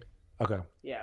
Well, I would like to have a Craig full... like 17 hours to do any review because he always had like one beer and then had to go do like 55 things. So if he did have a beer there, I probably sipped it very quickly. But I didn't get to spend time with it. Right, that's what I would like to do. Yeah, with all I'd like all those ones that are on keg, if there's still some left, and Brothers taps them, I'd love to go to try them a bit more and have like a larger glass and not be having to do a million things to try them. But yeah, I feel like we really delivered. When I say we, meaning everybody involved in all of the beer stuff, delivered the fuck out of all of the. It's like a cipher. Or like if you're music term relation, but if you're like in a cipher and you know who you're with, or if you're on a song with somebody, you have to bring your best verse because I think all of you are coming and you all want to bring your best. You don't want to be anything lower, and I feel like that's kind of the way that people operated. Like you would know that you're gonna be in an event with all your faves, like with all really great company, which I think will even make you step up further. And I do feel like every beer was spectacular, and perhaps that's also in the back of everyone's mind. Because they like fucking brought it. Like everything is incredible. Like maybe that gives you a thing too, where you're like, for women, when you go out, your friends are dressed up, you dress up, make sure you're all dressed too. It's just a thing. I don't know if you guys do that. I don't know if guys do that, but maybe. You make sure I feel like everyone was like, oh, we all gonna just go with a high standard, and they came in with such a high thing. They're all obviously phenomenal breweries. That's why you partnered with them anyways. But I do think they went in extra effort to make things like fun and creative in different ways, which was super cool and like thematic and stuff. Yeah, it's really, really cool. It felt very, very intentional, which is awesome. That's really cool. Yeah. I hadn't thought of it like that. Being a monk, because you know what? When we were first pitching to breweries, one of the questions was often, not always, but often, who else is involved? Yeah. And that's almost like, all right. And then once we started getting all the our friends, like particularly once we got the bigger names in, that people were. I feel like everybody just delivered. Everyone had their fan base as well, but the ones, the hype guys, the Badlands counterpart and type shit, even Godspeed involved, and the Moon obviously, and then Mortalis and Celestial and all this type of shit, Fine Balance and all my friends and stuff like that. Brewski, like and Bellwoods is like legendary, so they're they're legends, and then to even get them to do Milk Shark is like pretty crazy. So oh my god, even them doing that, like that's such like a we'll bring it yeah, looks very, very cool. It's sold out I was like, not only did they say yes, but like they fucking brought it. Like it wasn't like a phone it in collab kind of thing. Like it was a big ask, and they were down, which was just such an honor. Yeah, they're like, hey, we're gonna bring one of the I don't know. Yeah, it's like you're taking a legend. It has a name to it, so to take that, it was super, super cool to do it. And that was the main one that I was gassed about because of the history with us. It's the only beer I've ever lined up for, the only beer that ever stressed me out as far as getting it. But so to do a Pavlova, to do a Milk Shark based on that was just fucking incredible. Another one that was super sick was the Great Lakes West Coast that's IPA. Legendary. Yeah. Again, it's a legendary brand. That's what it is that you're attaching a legendary brand. It's so cool. So from a legendary brewery to a one of their biggest brands that they continue to sell, like Octopus wants to fight, did a twist on it. Yeah. But like an OG Ontario brewery, like I'm quite confident in saying that they are the oldest brewery of all of the ones that we collabed with. Like by far, for sure. Leaps like and a true Ontario OG. To see our logo on one of their cans, and for it to be like you say, a legendary brand, and to have a variant on it, be a collab with us, is just a huge honor. Like I'm kind of starstruck at it. It kind of hit me later too. And this is what was like, I was like, oh, like, I can't believe, when I was reviewing it, I was like, oh, like, this brewery's like about to be 38, almost 40. Yeah. I'm like, that's so crazy that they worked with us. 2, that they let us use that brand and do a flip on the brand. So Octopus Wants to Fight, they made West Coast IPA. We did Kangaroo Wants to Fight with Southern Hemisphere hops. And the beer is fucking fantastic. And I saw multiple people, like even Troy. This is what I thought meant more, that Troy, huge shouts to Troy Birch, who made it happen. Such a champion. Yeah, so great. I'm a little offended with Troy, to be honest, because he only complimented Nate's hair, and I got a full head of hair. Oh my gosh, Nate's post too was so funny. Like, was that the day of? Yeah, the story you had, that which was was that just morning. I was like dying that. of laughter. I was doing my hair I was today laughing so because we hard. did a high season video, Yeah. a live session, and I was a little like, man, What the do I fuck? need to Look at do? this hair. Bro, you know what? Bro, you know why? It's because no one ever sees your hair. No You're one sees always it, wearing I a know. hat. You're always wearing a hat. I do it to myself, Nate. It's my That own was fault. so funny though. But like even Troy was posting about the beer, being like, "God damn, this is good," and I'm like, Yeah. And you know what? That's not only it made me feel happy that the Great Lakes team really enjoyed their new beer, but I felt like across the board, all the brewers were like, I am so happy with this beer. Yeah. Like Yeah. Troy, Yeah, they're both. like, it's sick. Like, Yeah. They were like, yeah, I like the feedback was very cool that they were so stoked about it. And usually, if Yeah. the person who made it or Yeah. the team who made it amped on it, that means it's something special. I think, I've heard multiple people say they think that's like. I don't know if I want to say the names publicly because maybe they haven't, but multiple people had said, "Yo, I think this is my best double IPA or whatever style ever." I'm like, "Fuck, okay." And based on what people were saying, and based on me drinking a lot of those styles from these breweries, I'm like, "Yeah, I think you might have done that." And the fact that they did that with us is this has been the craziest shit. I think really for us, because the event stuff is one thing, but getting these beers down was like the thing that Nate and we'd been focusing on for so long. That was really what took, we're putting the event together, obviously, but really it was the logistics and making sure these conversations for the beers kept happening. So it was, it's just so cool. Yeah, and So like say like something again on that I like that I come back to, like Matt from like from Tooth and Nail, like ours was the first time that he's that he's gone out with those big New Zealand hops, and he did that for our beer. Like that's And the fucking blue. special. Like The that. blue is crazy. Like, Oh my changing god! that. So a couple of breweries have done that. Like have used the BAOS blue on the on the label, which is just so heartwarming that they would bother to go to that to that level of detail to incorporate our brand with it. Especially because I don't know, does Tooth and I feel like all their cans are always Red. the red. No, isn't that like It's always the red, yes. So it's like you always. did that extra. I think it's like that's why it's like you have a brand and you're willing to like tie so closely to another. I think that's a lot of love. Yeah. And that's why I kept saying also like congratulations. I know we're like, oh, it's team effort, but it's like you all shipped 40 products. That's a full-time job. That is, there's people in place for this role. They're called product managers, and they ship products. You guys did that. It's very very cool. It's very impressive, and it's based on love and relationships and like a passion for the industry that obviously people can understand and see. And I think it's so cool, and that shows up in the way that they showed up for every beer too. Because you could do a collab and just be like, okay, cool, yeah, sure, no problem, right? But this is very much like lots of emails. I know I'm CC'd on them. It's a lot.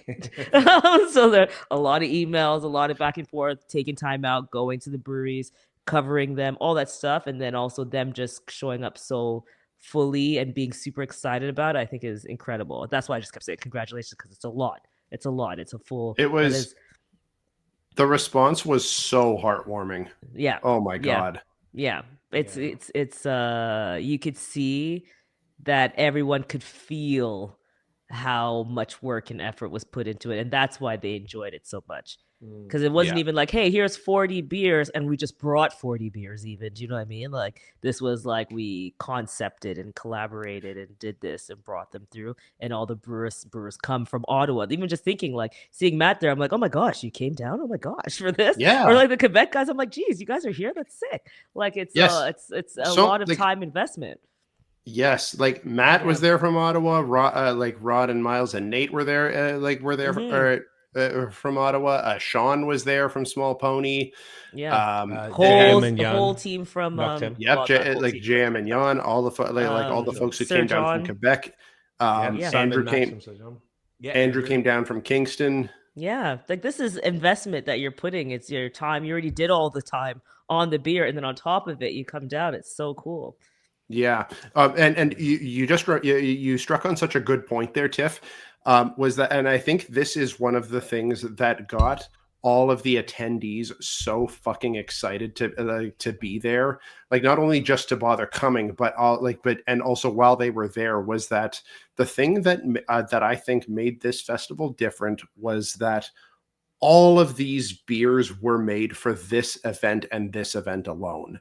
Which I think is really, really unusual in as far as beer events and beer festivals go. Like, it's a thing of, you're coming to this and are getting a beer that was made for this event only. It's not something that you can get at any other time of the year, or that's a re-release, or or is just something that they brought to a thing that they would normally have on tap 2 or 3 times a year, whatever the case is, or even a re-release that's an annual thing. These are all special release beers that you can only have this one time, and this is the one place where you can try any of the 40 of them.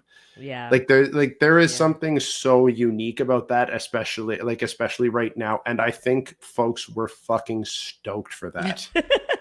You think, or for sure, because they were I absolutely know, because people were telling us all night. They were telling us that all night. Yeah, I think that contributes to the sold out on both sessions too. Like, that is a big part of it, because you understand the magnitude of this is my one shot, essentially, unless you're going to go and travel to all these places, which we encourage people to do wherever that's available. Absolutely. Or order it online. But it's such a cool opportunity, and yes, to do this, to say we've crafted, each brewery crafted this for this moment only, for this anniversary, for this event, is huge. It's very, very cool.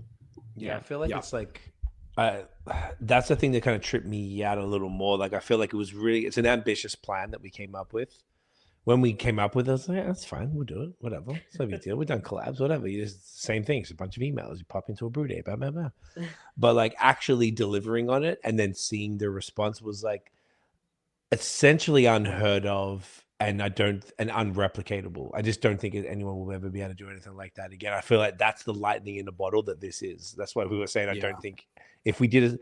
I was talking to Trey Badlands about it today, because I was checking in with him on how his event's going, and because he had Select on his weekend, which is always our fave, but the timing was obviously not optimal. But it was great because a bunch of people went to that, then came to the second session, and it was just more the second, to try and do it again would be, he was people are always going to compare that to the last one, and then you have to keep leveling up. If you do it the next year, then you're going to go level up again, or you got to do something.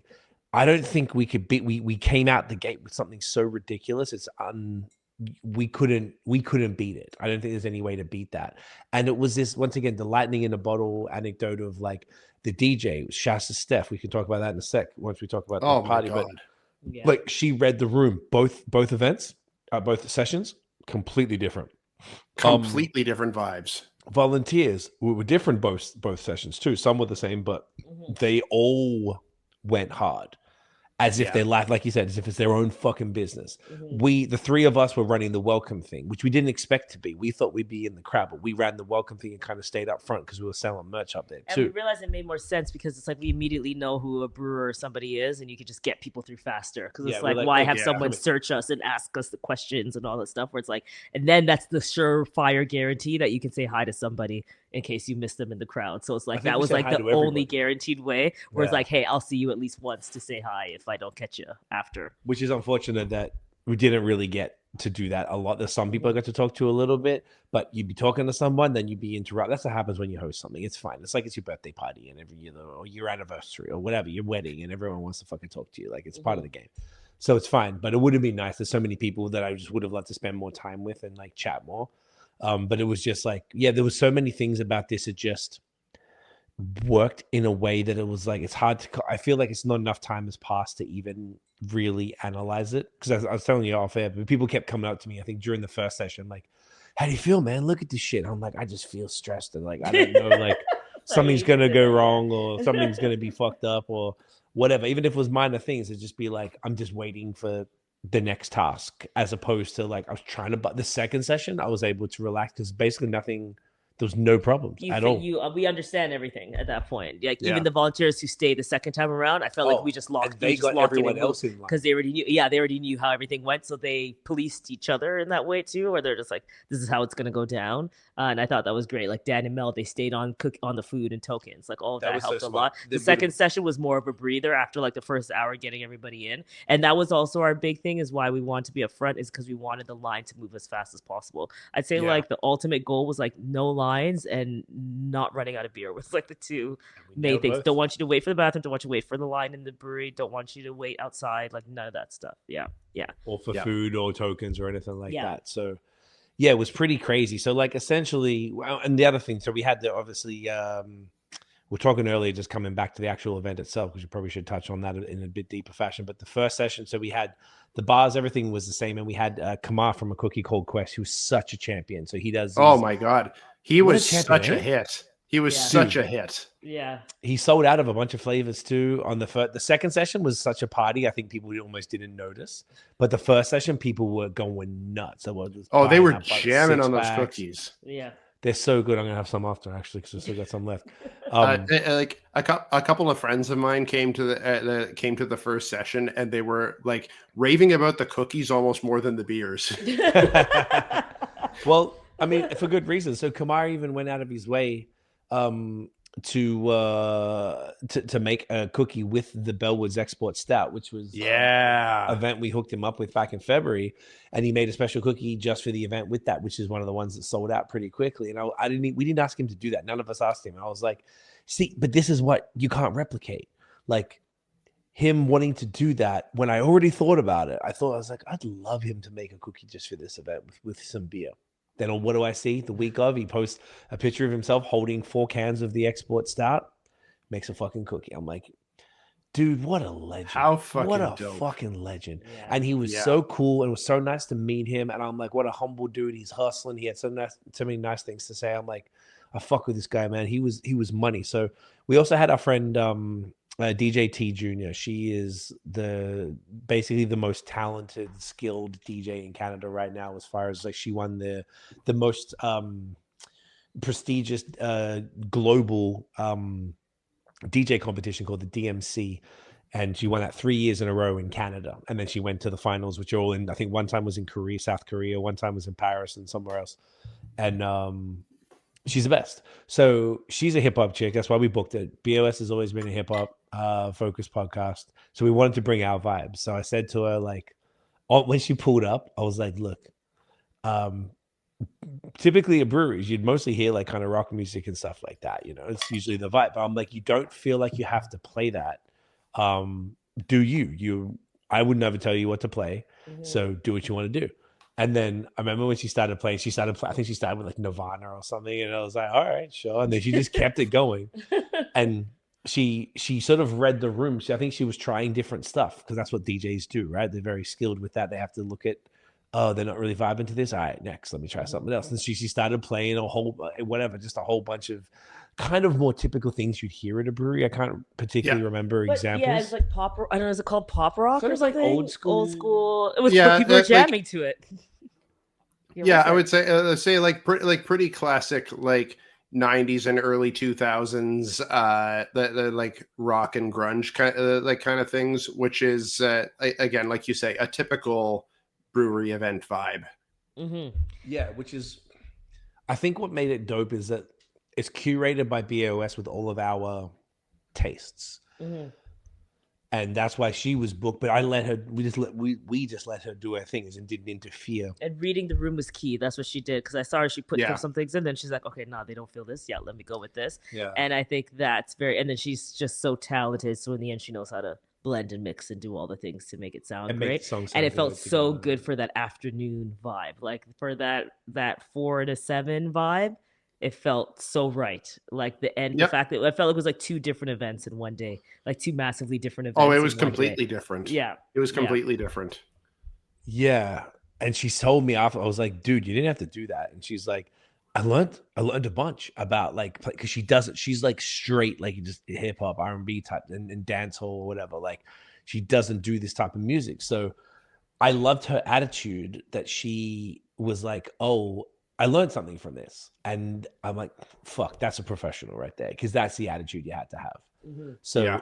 it was money. So the day session was, as we were saying, it was very much, this is, I don't know if we talked about this or someone said it, it felt like it was about the beer. The second session was about the party. So Yeah. obviously it's daylight. We had the lights are sort of on. The garage door was raised, so there was some daylight coming in, even because it wasn't the nicest day, unfortunately. But didn't matter. It was an inside event. And it was really, people were just soaking up the beers. And I feel like that's really where that event was at. People were really, that's probably why the patties sold out. The cookies were flying. Like, people were about the beer and about that kind of consuming thing and really focused. Like, the untapped check-ins were probably way heavier on the first session.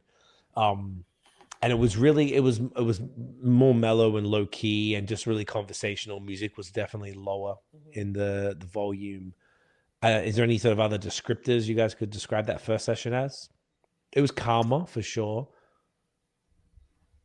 Not like the other one wasn't super calm. It's a pretty chill. It's just a beer festival, but Yeah, it's like, yeah, I feel like calmer. It's not, it's, yeah, wouldn't be calm as much as I would say. It's just like, did feel like, hey, we are beer. We came here to drink these beers and try as many as possible. So it's more focused.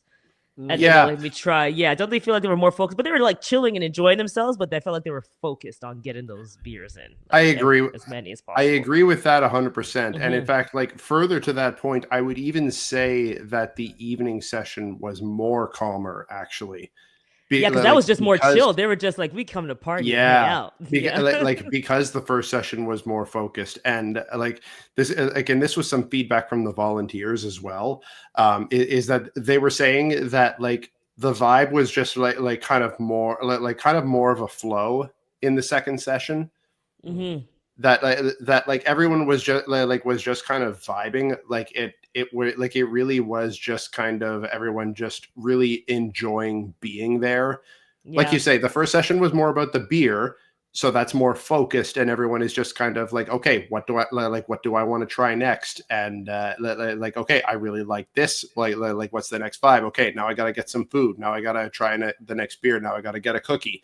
And like, not that any of that is a problem, like that's good. It's just like people knew what they wanted and were working towards getting it. In the second session, it was just kind of more enjoying being there, and like whatever, like no one's thinking about what's coming next at that point. They're just kind of like feeling it in the moment of like, okay, here's what, like, I know what I need now, so I'm just gonna go and grab it, but I'm not thinking 10 steps ahead. Yeah. And I do think also what's great about that, is that because there are no lines or thing, you don't even feel pressure. So you do also chill. Where I feel like you're just like, cool, maybe I'll go try it. What you probably look over, you're talking to friends. I feel like with so many, any videos I took, it's like people just like laughing, talking with each other, chilling.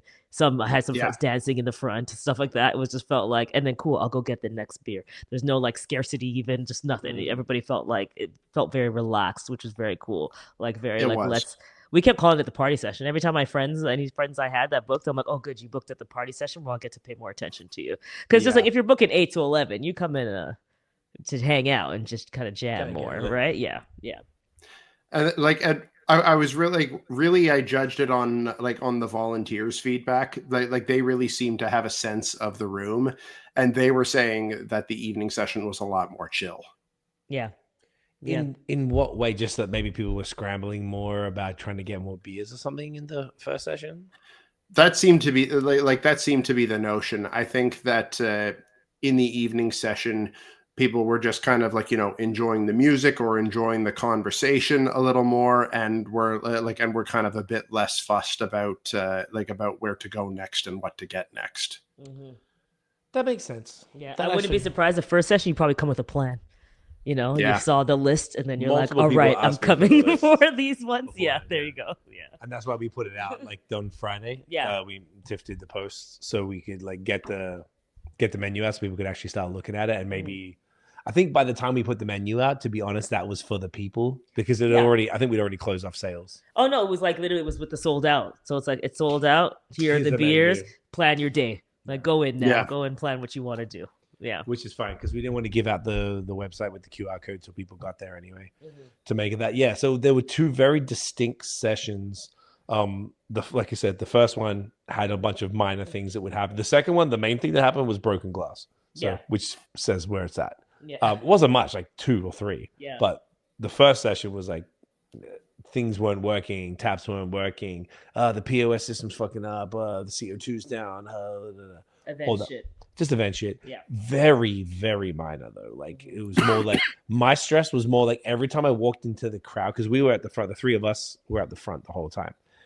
Basically the whole time for the first session. It was just kind of easier to just stay there because people were coming in. It just made more sense. Yeah. Every time I went down in, I felt like somebody asked me to do something. Yeah. So I was actually at the front a bit less than you two were. Like for the first hour of each session, I was at the front, like getting people in and checking in and whatnot. But like I was working the room a little bit more, and like just kind of floating around. I was doing a lot of checking in on the volunteers, making sure they had everything that they needed, and that like that the water jugs at each station were were getting refilled and whatnot. But also just kind of chatting with people as we were going through. And just kind of like doing a bit of a vibe check and chatting with folks and whatnot, which was a lot of fun. It was actually really great to get to chat with the folks who who bothered to show up, who saw value in this, in in what we had kind of poured all of this effort into over these last few months. I think it's so funny too because we didn't talk about it in this way, but I felt like I ended up prioritizing vendors. So I just think that's interesting where I was just like, hey, Kamar, what do you need? Do you need your beer? Here's your Wi-Fi. Everything going moving forward. Your POS is fine. Okay, what do you want to drink? And then giving them drinks. I was pretty much getting people drinks too. I'm like, Steph, what do you need? Do you have everything you need? You want this? Okay, cool. You need this? You're going to go use the bathroom? Whatever. Like all of those things. And then like even just like making sure like Dan and Mel were taken care of. They had what they needed. I'll cover their station. But it was funny that you said that you were prioritizing volunteers. It's like we separated and did this thing and didn't realize so much. Oh, and then yeah, we didn't even. Stuff. Yeah, we didn't even coordinate on that. I guess we just kind of naturally covered our zones. Yeah, that's very funny. It's just funny that you say that too. That you're checking with them, and I was just checking in vendors and stuff. So I guess I was just floating in between that. Yeah, because I felt like there was just always shit that was needed at the front. Mm-hmm. There was people coming in that had questions, or people came in and they were like, "Oh, I can't find them on the list." I'm like, "I know who you are. Come on, like you're good." Like shit like that. I'm gonna use that cannon though. That's okay. Oh, sorry. That's okay. Yeah. It was then merch sales are up the front as well. So people were like, hey, can I get a glass? Can I get a hat? And all that type of stuff. So it was the way that we kind of like split. And I feel like people kept coming. I don't know about you guys, but it always felt like people came to me with a problem in the first session. I felt like it makes sense though. It just happens that way sometimes. I don't know if it was like people came to me too, but mostly like, hey, just where's Erica? Where's this? Yeah. Or something? Or like, Oh, people came to me directly with problems that I couldn't fix. Like, I needed Erica for, or I needed the manager or something like that. Oh, and it was the same. It was the same for me. Like people would like. Thankfully, there were some things that I could handle. Usually, anything the volunteers asked me, I knew the answer to. But there would be some times where people would come to me like, "Oh, I'm going to need to ask Erica about that." Yeah, there you go. Yeah. A lot of the time. Yeah, because they're like, give me all the ice or this thing's down. And I'm like, I do not know about that. I'm just going to get our event manager here and she'll help you. We just did the beers. I booked a bunch of stuff. Yeah. But how do you guys want to do next beers? I feel like we're all pretty empty. And then we can kick back in, go on some stories. Yeah, let's do it. Yeah. Do we need to pause or anything? Or I can use why don't we have a quick pee break? Yeah, have a quick pee break. We'll jump back in. All right. We'll be back. And we are back. And we're back. Where were we? Well, let's talk about some beers. We got some new fresh beers. Yes, indeed. I'm gonna finish off this here. Oh, you finished off that. We'll talk about some of that. So, Tiff, what are you doing here? I have one of Wait, so my sorry. Okay.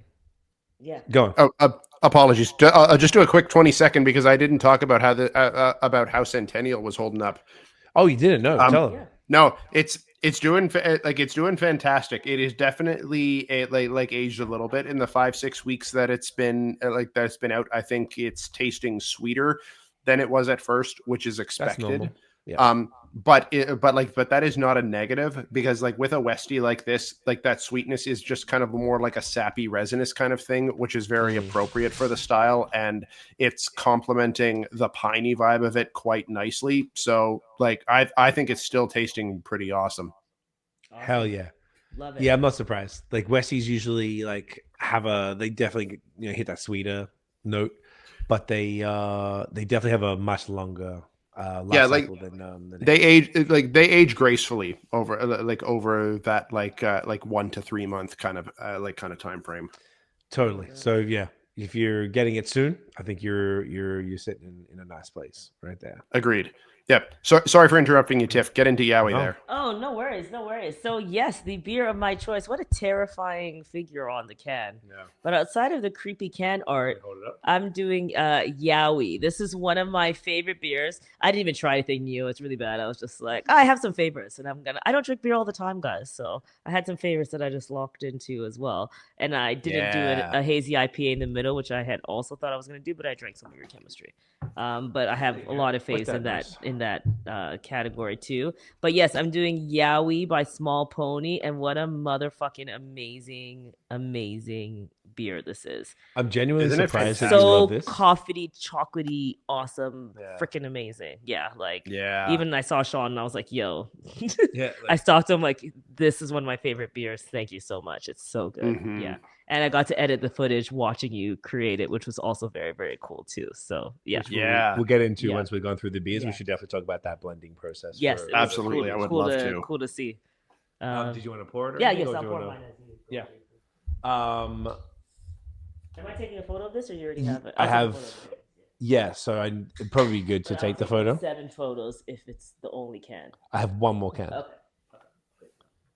Because basically we're just trying to do nice social posts for all the beers, and if there's only one can left, then we have to go a little more ham, and we tried to choose beers where there was some extras of it for the for that. Sorry, look at this. Just look at that color. Might need to give it a bit of a swell before it gets too low.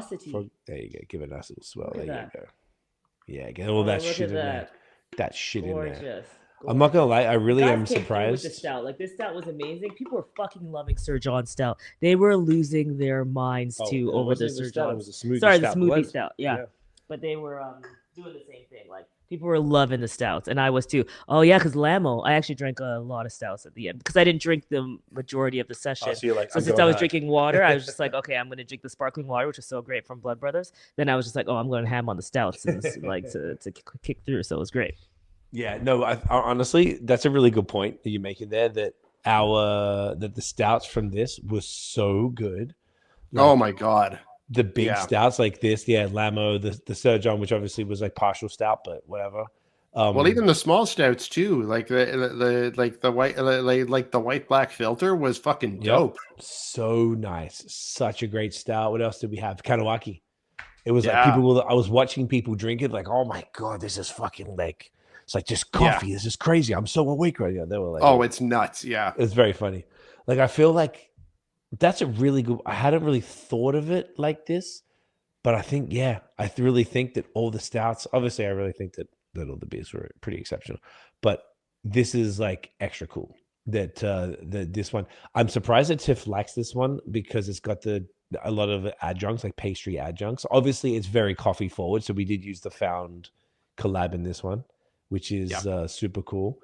Along with we call deconstructed chocolate bar. So essentially, like all the elements of a coffee crisp. So exactly, got coffee in it. And also remember, coffee crisps are my favorite chocolate bar. I don't eat chocolate, and that's my favorite chocolate. If you are bar. going Excellent to be, choice, and it's not too sweet, eh?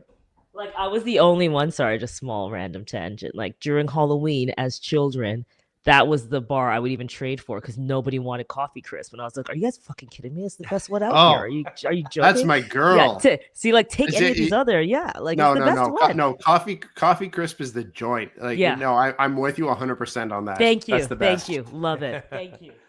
So that makes actually more sense with that context. So the stouts are no slash, but we'll definitely we'll talk about the blending days because they were super fun. Yeah. I'm gonna do Moggy, which we talked about a couple of times from Noctem, mostly because I have a few of them and I want to get into it while it's fresh, but also I knew it was going to be fire because Noctem's Haze is so good. But Kaylin, once again, shout out to Kaylin from town because she gassed this up so hard. I'm like, I need to try this shit. Like, I want to try it like ASAP. So, and yeah, bring that can in closer so that folks can get a look at the choice of cat that they got for this label. It's so cool. It's so good. It's so good. It's so spot on. They got a cat doing Craig's face. Yeah. Craig's selfie face. Doing Craig face. Craig face. Yep. With the mic. It's so perfect. ridiculous. Yeah. He showed us when we were actually there for the brew day in Quebec City, and JM was showing us the label, and he was like, "Yeah, we really tried to get a cat that was doing the face." He had a couple different versions, and he's like, "They were really trying." I just like see that's the level of thoughtfulness that all of these brewers had put in. Like they were thinking of things like that. Like, I don't know, like letting us call the other beer Yowie there, which is like the Australian Bigfoot, essentially Sasquatch type of thing from the indigenous culture, and like doing a write up that contributed to, I don't know, it's just cool, man, because all of his these beers this was a part of a series of beer that Sean had done for 2 years. They're bourbon barrel aged dessert stout like series that he does. All of the names and labels are all to do with like monsters or mythical creatures. Is the whole vibe. I love this. If you hear branches crack and your dog won't stop growling at the dark, it's already too late. Yeah. Yeah. ChatGPT. Oh well, it was great. Big up ChatGPT. It was great. It was well done. It was well done. Yeah, chat knows. It's me in chat. Okay. Whilst I'm pouring, You should have just taken credit for it. Yeah, I should have. Nate, Yeah. Should I say what I'm drinking now? Yeah, please. I'm doing nice little. All right. All right. So, what I'm going with tonight for the third one is from Dominion City here in Ottawa, Velvet Voyage, which is a Baltic Porter. I had this on the weekend. It's so good. It's so good. Have you had it yet? I had a sip at the event on Saturday, and it was tasting great. But yeah, so this is again a case of I'm excited to have like a proper like full pour of it. Yes, this is an exciting one because it's Dominion City's first Baltic Porter. I got the idea to suggest this to them because back earlier in the year around New Year's, Farrell, who regular frequenters of Dominion City will know and love, that was his wish, was to see a Baltic Porter in their lineup. Again, he's been wanting that for a while. So we got to make his dream come true by pitching a Baltic Porter for this one. And so that's pretty exciting. And this is another one that I got to be there for the brew day of, which was pretty cool. So super dope. As I say, had a taste of it at the event on Saturday. Was tasting great, but I'm really excited to have a proper taste now. It's I can kind of get the full experience of it. I love it. I'm just getting this photo real quick. Look at the kitty. Oh, it'd be cool to get the mic. Can we get the mic?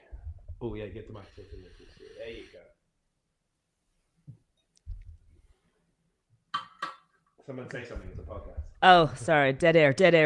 Yeah. So right off the top, like the nose of this one on the Baltic Porter is actually, there's some similarities with the Schwarzbier that I had earlier, which is fitting because in a sense a Baltic Porter is lagered similarly, and it's it's obviously a dark lager on that, so it makes sense that you would get some similar kind of like bitter coffee and dark chocolate notes coming off of it, which is what I'm already getting from the nose. Awesome. Here for it. I love it. This is smelling nice and tropical. Dank citrus. Just big. I love it. I'm here for it. Get the mic closer to your mouth there, Craig. My Yowie is just a beautiful coffee, crisp, delicious, happy session on the nose. Yeah. That's what I got. And with that, get this in, you guys. Cheers. Cheers.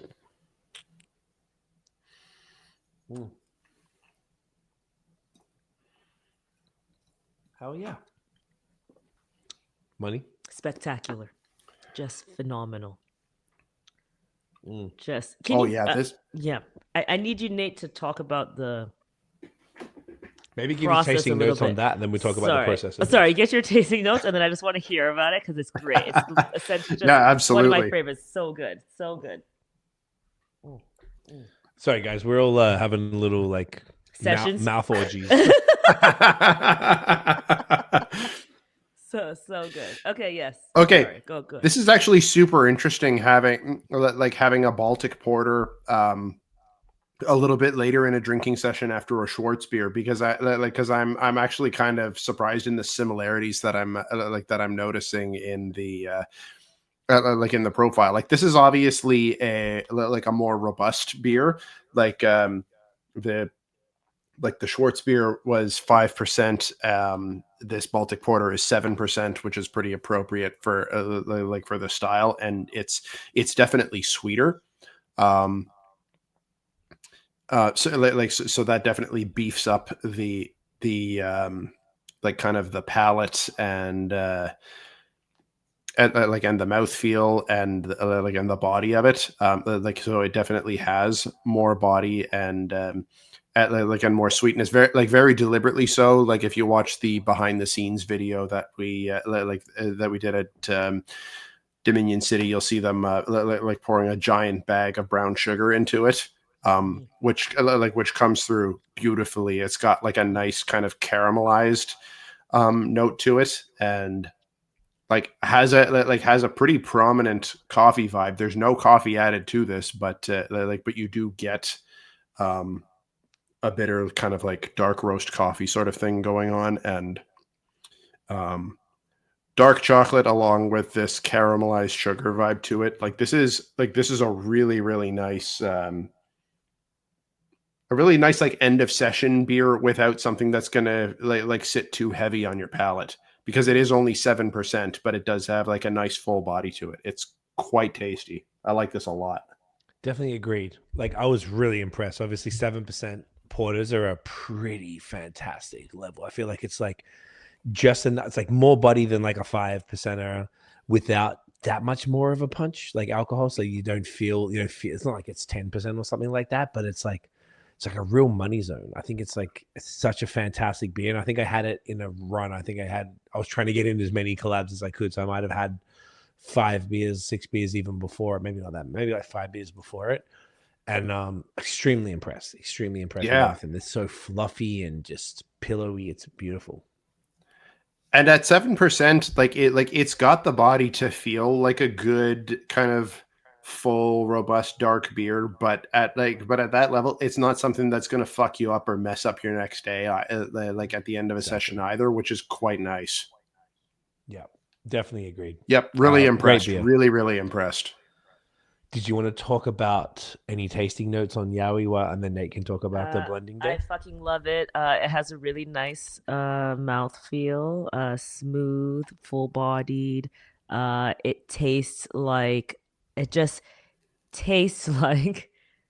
can taste the chocolate that surrounds coffee wafers for a coffee crisp. It's incredible. It's just you smell it on the nose, but also you taste it. It's like you get these different layers as you're tasting it, and I think it's so special the way the coffee and chocolate come through so perfectly. It's so nicely balanced in a beautiful mix. So that's why I was like, Nate, tell me about what's going on here, because it was just very it is. I think it's so well executed, and I think it's special because it's a blending. So I'm just interested in that process too. But I really, really enjoy this beer. I think it's phenomenal. It absolutely is phenomenal, and yeah, that one was quite an experience to be a part of. Shouts to Sean for for letting me come by and be a part of that. And just to comment too, visually, do you find as well, it's not it doesn't have the typical visuals of a stout, because it definitely has a chocolatey brown tint to it. Yeah, heavy, right? And it's beautiful reddish, head kind of from the cocoa. I don't know what's that. Yeah, what's that about? So that definitely has to do with the adjunct additions to it. So Yeah, so I'll talk through the whole experience there, which was really quite something. So, for those who don't know, Small Pony Barrel Works used to have a tap room in Canada, in the West End of Ottawa. They unfortunately had to close that tap room down, but Small Pony did not die when that did close down, because now. Sean basically runs the Small Pony operation out of his home in Dunrobin. So has a whole barn separate from his house, which he does all of the brewing and blending out of.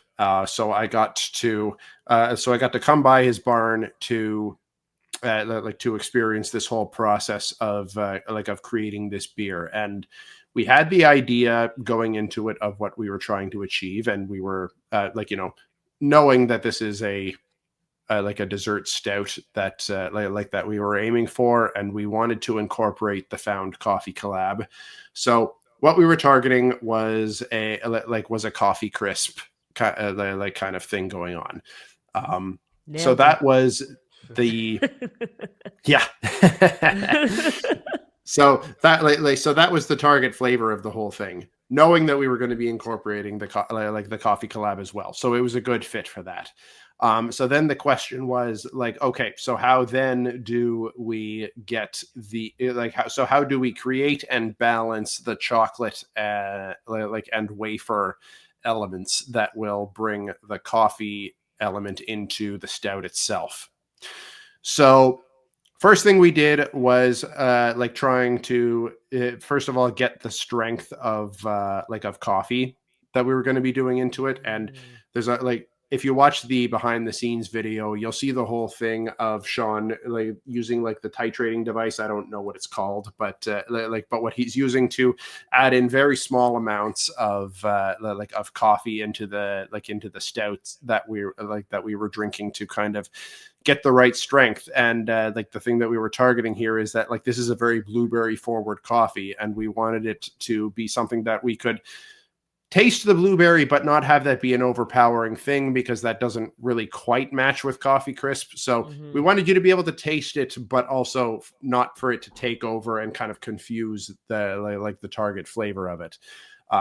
So we tried various strengths, 4 or 5 different strengths of coffee before we got okay, this is the one that gives us the coffee flavor. You can taste the blueberry, but it's not too strong.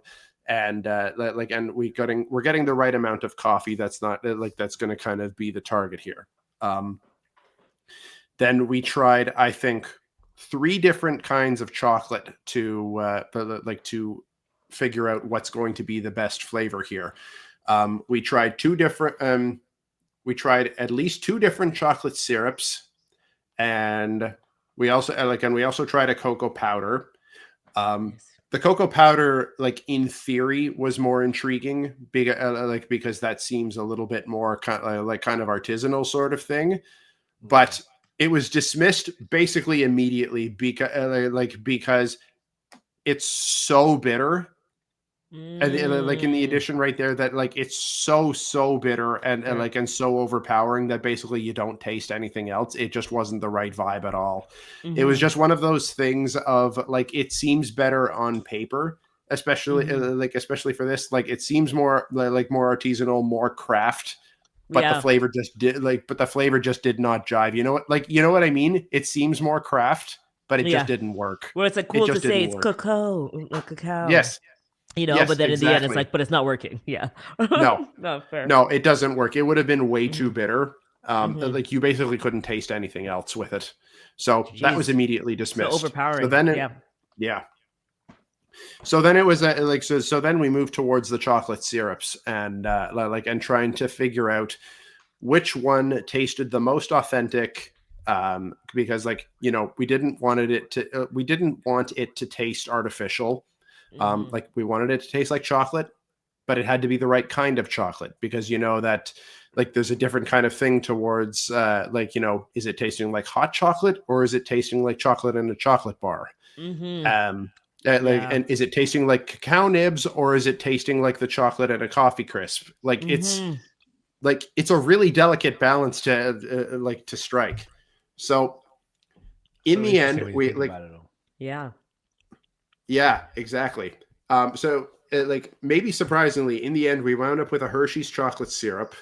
But then but even after we'd landed on that, it was like a very particular thing to get the right strength of it, as to what's going to taste the right amount of chocolatey without being too sweet, without making it too kind of like sticky, thick sort of thing, without overpowering the coffee, but also like strong enough so that the coffee isn't overpowering it either. Like, because we do want it to taste like chocolate, right? The whole goal here is a chocolate bar beer.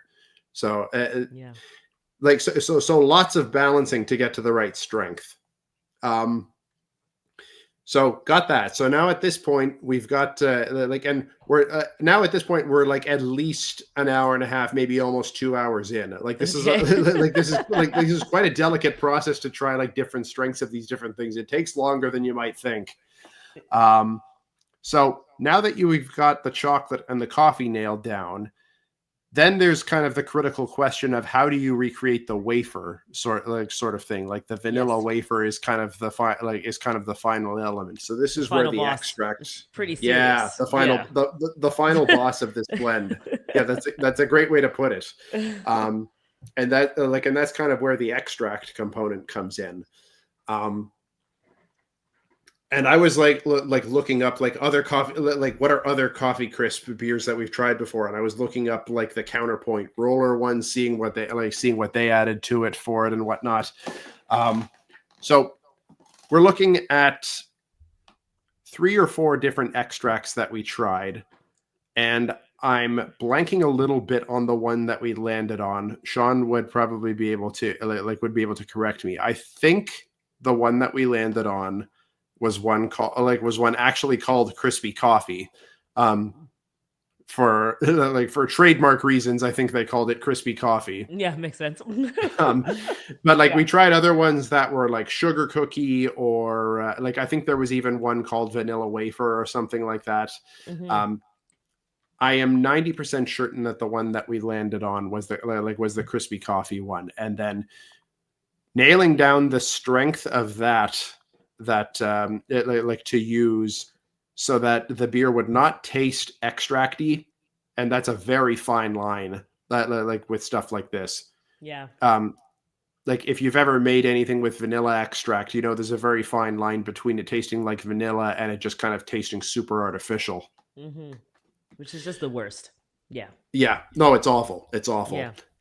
So and of course, probably not surprisingly, as we were kind of as Sean was titrating the extract into it, basically whatever we started with, it's kind of like, okay, how much do we need to reduce that? Because the first one that we saw, holy shit, that is so much extract, that's all I taste. It's okay, let's cut it in half. After that, it's nope, it's still super extracty. Let's cut it down to 1/3.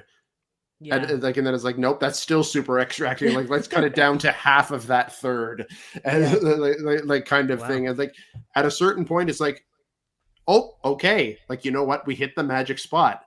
It's okay, I'm tasting a bit something that has complemented the other flavors in it, but I'm still tasting chocolate and I'm still tasting coffee, even down to the point of even tasting a hint of blueberry, which is a particular note with this coffee that that's being added to it. All told, this whole process probably took 3 hours plus, just with all of the kind of really intricate details of what's the exact proportions of each ingredient that we're going to do to really hit this target flavor. It was quite the experience to kind of see what goes into creating this target flavor in in this stout, and keep in mind too that this is one of 6 that he released in this this set. Yeah. I think you all just really nailed it with, I think the wafer part is so key, and that's what I think is very interesting, because and that's why I say I feel like when you drink it, it's approaching you in layers where you taste the chocolate. It feels like you're having because you taste the chocolate, then you get the coffee hit. It's exactly the same thing, and you get the wafer. And that's why Coffee Crisp was just a perfect chocolate bar. It's just a perfect chocolate bar because of that crunch and the wafer there that you have there and the chocolate layer in between. It's just so perfect. And then the blueberry is so subtle, as in like I feel like even with the bean, you'd probably have to do cupping and like really pay attention in order to have it. But it's like you can taste that it's there, but definitely not overpowering in any way. It's so well balanced. It's awesome. I think he should probably make it again. Honestly, it's very, very good. I don't know what the copyright is, but he should just be like, it's a Coffee Crisp stout. Honestly, it's really good. It's so well done. So that, yeah, I think, again, obviously, I understand why I love it so much for that reason, but definitely nailed it on replicating that. And I think that's hard to do. Like a lot of times, especially as you're mentioning with the like syrups and things like that, can get a little difficult. But Hershey makes so much sense too, because they nail the perfect chocolate commercial chocolate taste, right? They got that nailed down. So that's very, very cool. Yeah, it makes a lot of sense. Very, very cool. Yeah, love it. Awesome. At first time I had it, cool. I thought it felt like tasting, because I love coffee. The first time I tasted it, I actually felt like it reminded me, I'm like a weirdo in that when I have espresso martini, I actually eat the espresso. I'll bite into the bean. And it kind of reminded me of that, where I'm just like, wow, it's like a chocolate and an espresso bean, like a flavorful espresso bean immediately. And then as I continued to go through it, then I could see all the other flavors revealing. But I also loved it in that way too, where it felt like such a coffee chocolate. Like it felt like a perfect, I'm getting the 1-2. It's not, sometimes you can have something and then someone will say, oh, there's coffee in it, and you don't taste it. I think that's what also makes obviously DDCL so incredible, is that like they tell you you're having a coffee stout and you taste that in it. And I think this did really well at the promise for sure. Yeah. Mm-hmm.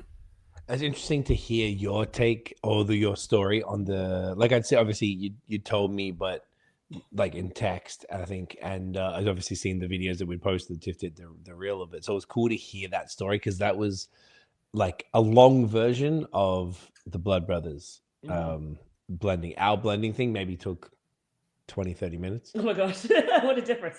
We got it on the third.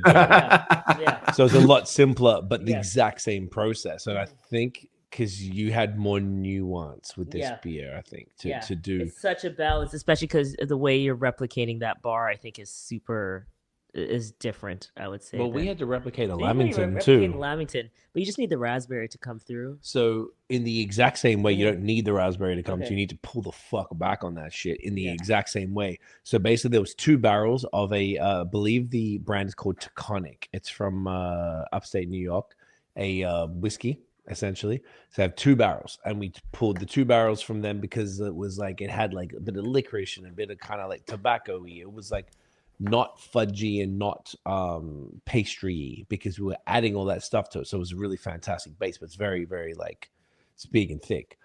Pause. So basically we had the 2 barrels in like 2 beakers, and then you get like actual, like, you know, the fucking, you know, science looking beaker thing. Then you've got the vertical beaker, which I saw in the video that Sean was putting it in. So you pour half and half. You're like, all right, raspberry, you put X amount in, and they use raspberry puree like out of a bucket, like the same thing you'd get if it was a raspberry smoothie or something. Then we had coconut cream, so it was in like in Australia we would call a goon bag, like a silver thing that you would have box wine in, you know, like the little box wine bladder. So like that, and you had to like pour it out into the thing, spooge it on out there. We had vanilla, like a vanilla essence, because I said real vanilla doesn't taste like what you think vanilla tastes like. So I had to do like an essence, and chocolate. So we had I don't know what they use in the final, but just like you were talking about syrup, we used Nesquik syrup to replicate the chocolate. So we did a version of it with whatever amount. And the raspberry was like, whoa, fuck no. So we're like, cut that in half.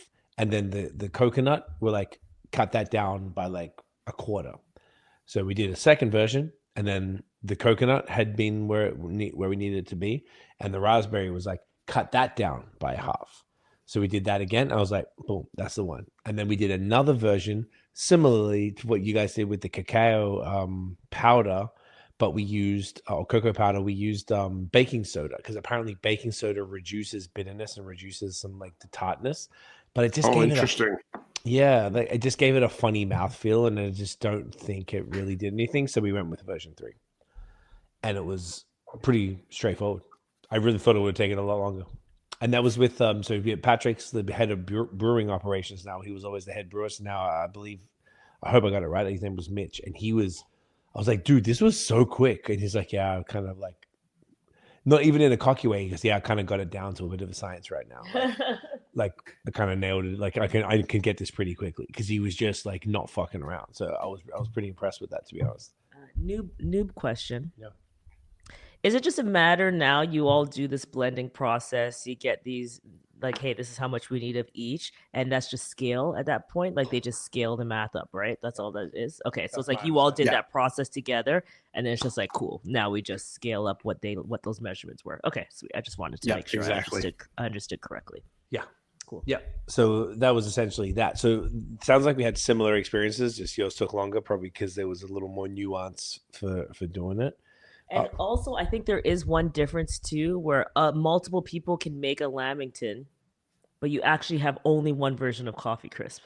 There is no other version. Everyone knows what Coffee Crisp tastes like, and you can only have that version of it. So where yours, multiple people everyone are allowed to make it. There's a very specific reference point there. Yeah, and you can't deviate from this. Where like multiple people can bake a Lamington, and there's all these different, and they're all going to have a nuance, but like. If you fuck up we know. It's like a Coffee Crisp was a Coffee Crisp, and that's just it. It's like making a Big Mac. You can only make it in one way, technically, or Mac sauce or something. McDonald's reference, but because it's perfectly manufactured. Yeah. No, that makes a lot of sense. Mm-hmm. Something else I'll shout out too about Small Pony with this bourbon barrel aged imperial dessert stout series that he's done is like. This is only the third time he's done that, and the last time that he's done was more than 2 years ago, like back when he was still at Canada. So when we pitched Sean to do a collab with us for the anniversary, we didn't know that he had planned for another version of these dessert stouts to come out. But when he told us that he had another one of these coming out, I'm like, I got so excited immediately because I fucking love the previous iterations that he'd done of these. Like, I seriously think they're some of the best beers he's ever made. So I was so amped when he brought up the possibility of collabing on one of those. I'm like, yes, please, 1,000%. I'm 100% in. Whatever you need from us, let's make this happen. I couldn't be I now want that and nothing else. It was the only option. I mean, we wanted to do a beer with him anyway, and when he brought it up, it was like, oh, this is way better than even. Like it's the best possible outcome. Yeah. Because we're already absolutely fans of that stuff. The other two examples of blends, one of them was Short Finger, which we did in January, and that was my first experience with blending. So we did a barrel. I actually haven't had the beer yet. Rack Off, we called it, which is named after obviously a lot of the beers in this series are named after Aussie things. Not all of them, but a lot of them. Rack Off is so people know Neighbours and Home and Away, like Aussie soaps from the 80s and 90s. So we grew up watching them. They're pretty big in England, and I think they kind of made their way over here a little bit. Huge. Yeah? Yeah, Neighbours is big in England. Yeah. Sorry, not here, but huge in England. Yeah, Kylie Minogue and Daddy Minogue and stuff on there. They used to say, instead of saying fuck off, they would say, oh, rack off, whatever, in the night, whatever. They would always say it. It was just such nobody in real life said it. It was just on the show. So I was like, yo, let's and I pitched. I had just a bunch of Aussie ridiculous names, and Rob was down for that. So what we did was he pulled, if I'm remembering correctly, there was one little part barrel aged lambic type of shit, and we had some from young lambic, and I think there might have even been a third version of it, and we basically did the same thing, but that we just described with Small Pony and with Blood Brothers, but kind of even quicker, just to try to like do a few different versions. Maybe it took 15, 20 minutes. And then we came to one that we quite liked. And at the time, he just brewed Pulp, which is the double IPA collab with Barncat. That was super, like, I don't know, a really big deal of a beer. And he continued to do it because it was a collab with Forever OC Barncat RIP. So because this is a beer that doesn't need a lot of hops, he took the second use hops, which is something he'd been doing recently, off Pulp, which is a double IPA with, is it Clementine skins? Yes. And use those same hops in our beer, which I thought was such a sick idea. So very cool to see that blending process. It was totally different. And the barrel aged like sour beer does not taste good. Like it's definitely a blendable thing. And I was like, and the younger stuff tastes awesome, like out of the tank. So I think that's the point, but it delivers some character. So all you got to do is just find that right ratio. I thought that was really interesting to see how the sour beer came together. So that one's really cool. Huge shouts to Rob for doing that. And Rob came down as well. Didn't get to really talk to him, but he messaged, I was talking to him today and he was like, yo, you guys killed it. And I was like, sorry, I didn't get to chat. He's like, because at my events, I never talk to anybody. You get to talk to everyone for 2 seconds and that's kind of it. Yeah. It's just like part of the deal. I'm like, all right, cool. Everyone understands. No, it was fucking dope to see Rob there. I didn't know he was coming.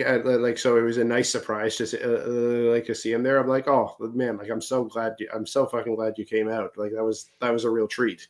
I knew because Graham told me that he was coming down with him, and Kayla was supposed to come with Graham, but she said that she got the days confused. She thought it was Friday, and she couldn't do the Saturday. That's too bad. I was expecting her to come. That was too bad that she couldn't make it. Yeah, someone asked her. She did the thing where you did a Q&A, and somebody on Instagram, and someone asked her, "Hey, I didn't see you at the BAOS. Get it in your SpecTAPular." They said the whole name of her, and I was like, I just responded to her, "It was lit," and she said, "Yeah, I'm sorry, man. I thought it was Friday." But the other one, though, just to mention, was the Sir John one, which is another totally different blending experience. So we've really had 4 different blending experiences here where we took, there was 3.5 kegs. So I think ended up being 100 liters of bourbon barrel aged imperial stout, just like a base. And then we put in a big bag of like toasted coconut shavings. We put in cacao nibs that I tried. They're just fucking disgusting. And they stick in your teeth and you just got this gross bitter stuff in your teeth. And we got for those who don't know, he's saying that he's saying that he means it's great. He's not saying it's bad. He's saying that's good. Yeah. You were loving it. Sure. I was loving it. Loving it. It's incredible. In the beer, it's incredible. Eating them out of the bag. I don't know. But and then we did vanilla beans, and the vanilla beans, there was 2 types of vanilla beans. They had one that was more expensive and drier and one that was cheaper and wetter. And they said the thing is, because of the beer is going to be such a big blend, it's not really worth using the more expensive, drier ones. You can just put the wet ones in. So Simon, who was at the event, Shasta Simon, basically cut them up into like 4s, the vanilla beans, put them into this food, like industrial strength food processor that you had to like clip the thing on. It's just like a normal KitchenAid thing, but very intense. And then it just shakes and it grinds it into what looked like kind of like bark from a tree. Mm-hmm. And it smells like prunes. Like it is crazy how close it smells to prunes. So we put the vanilla into, and then that sat from, I think we did that on like a Thursday, the same night we saw you. I think it was like a Thursday. And then that sat for the weekend. And then we're going to blend that with a fresh smoothie sour that had raspberry, blackberry, and banana. And that's why that beer was super weird and hectic. So that one was pretty cool because seeing they had a blending tank, they put that stuff in there, they let it sit for the weekend. And then I guess you pull the stout off. I don't know where they put the stout. Then they pull the stout off for a bit, get rid of all the stuff out of there, and I think they transfer some of the however many. I think we did 2-to-1.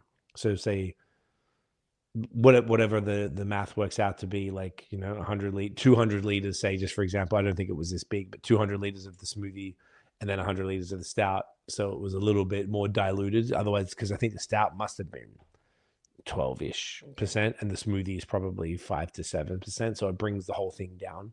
Mm-hmm. Maybe the smoothie was 5 and I wrote the whole thing down to like, I think it was 7 if I'm not mistaken.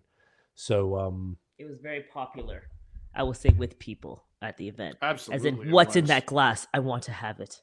Yeah. Um, Oh Yeah, yeah, it yeah. was No, very cool. that was definitely a thing. Like anytime anyone had a pour of it, like when people were kind of seeing this like lightly purplish brownish thing, thing in their glass, like, what do you have Yeah. there? Like, where did you get that? Which one is Yeah. that? It's cool. It's so cool.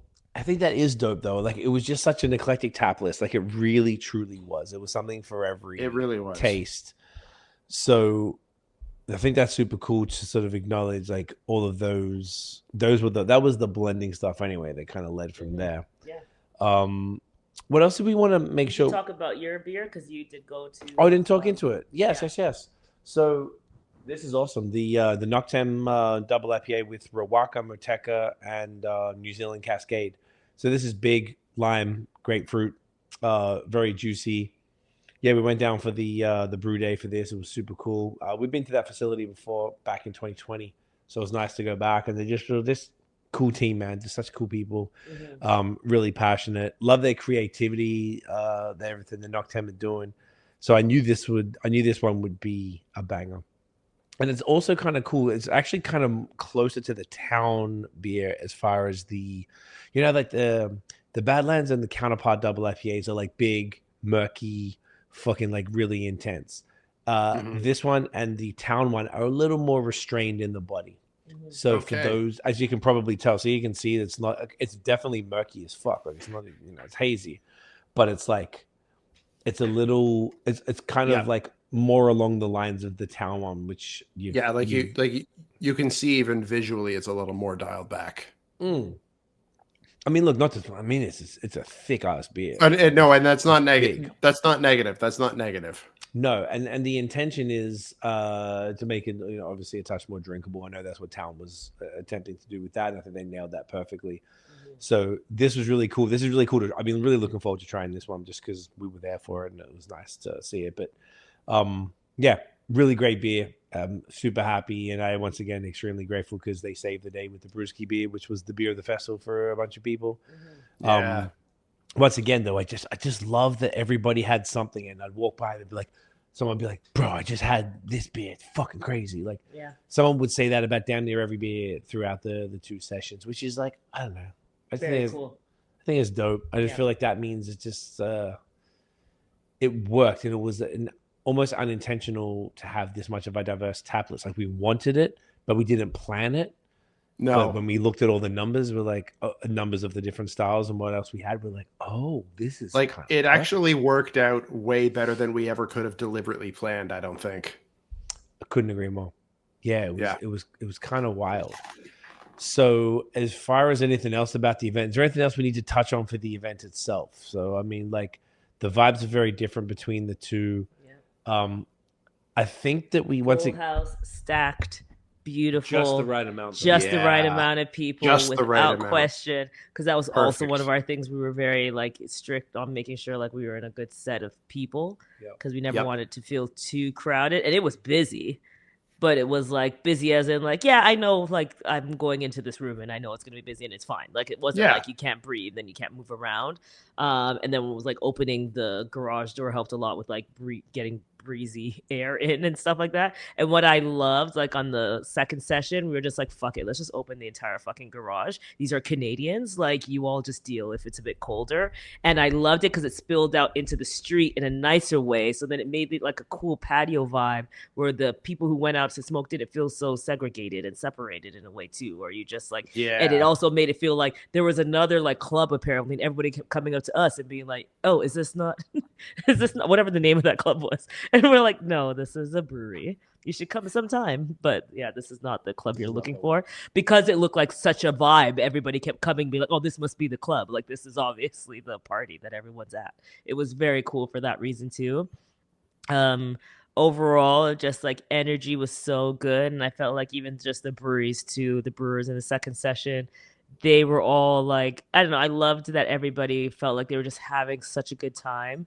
And just like having good conversation. And that's like the point, is that everybody felt like, hey, I used my Saturday in the best way, and this is like a Saturday to remember, an event to remember, and I felt very good about it. I felt very good about that for sure. Like Yeah. seeing it all play out too was very, very cool. And we're gonna see more because we have photos and videos that are gonna come, but only from the first session. The second session was more red light Amsterdam vibes. So Yeah.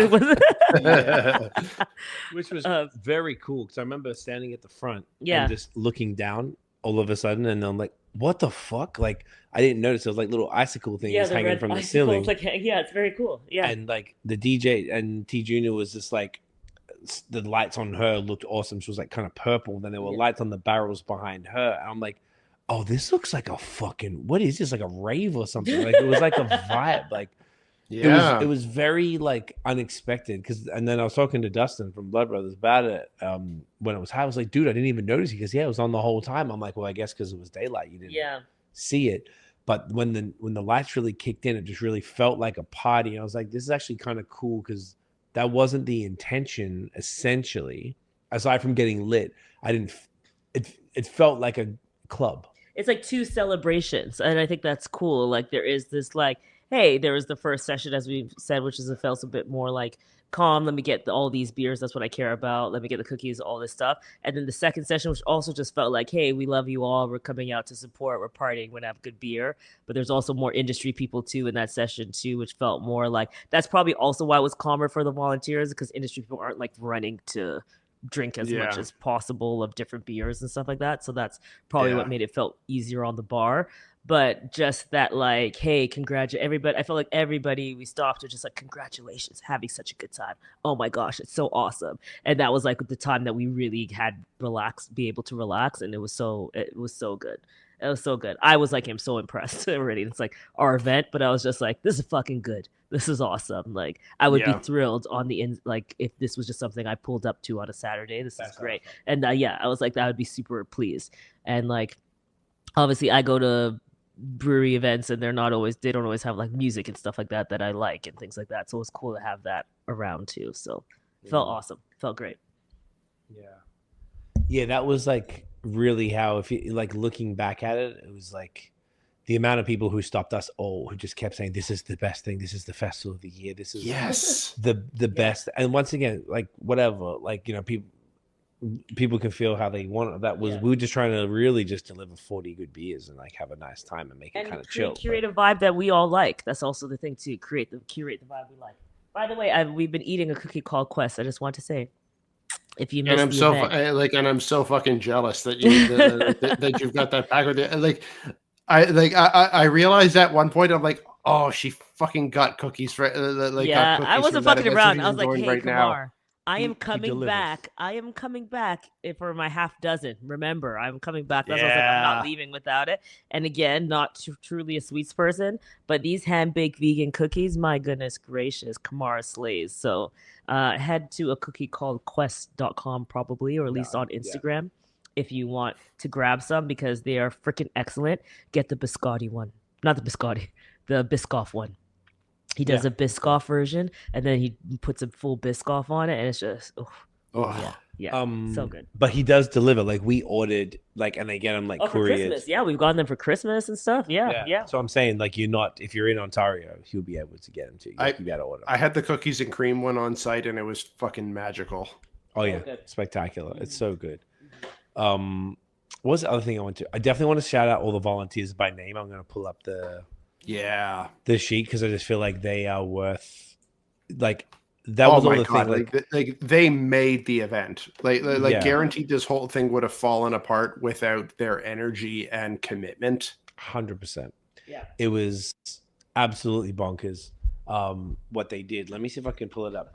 And it was so cool seeing like people who actually just listen to the pod in general. That's what I also thought was so cool. I'm sure like you see this, Nate. It's like you're online. You don't know. Yeah. You don't know who's listening. You don't know who watches. You don't know anything. So you got like a piece of like, oh my gosh, that's like who the people are. Like it was very cool to see. Like who's listening to the podcast, you know, and it's like all different ages, all different colors. It's like such a cool variety of individuals. I actually really appreciated that it was all different ages. I think that was probably the coolest thing to me, where I felt like, oh, we could have 21-year-olds to 70, 65, 70-year-olds or something. I thought that was so cool. Which means it was absolutely very cool. And like people who I've seen on Instagram, like people who I follow and who and who follow me, but like I've not really interacted with directly that much before, to kind of like meet them in person and and get to talk to them and like hear that they listen to the podcast and like episodes that they've loved, or like some specific interaction that really cracked them up. Like, that's awesome. That's really that's really fucking heartwarming.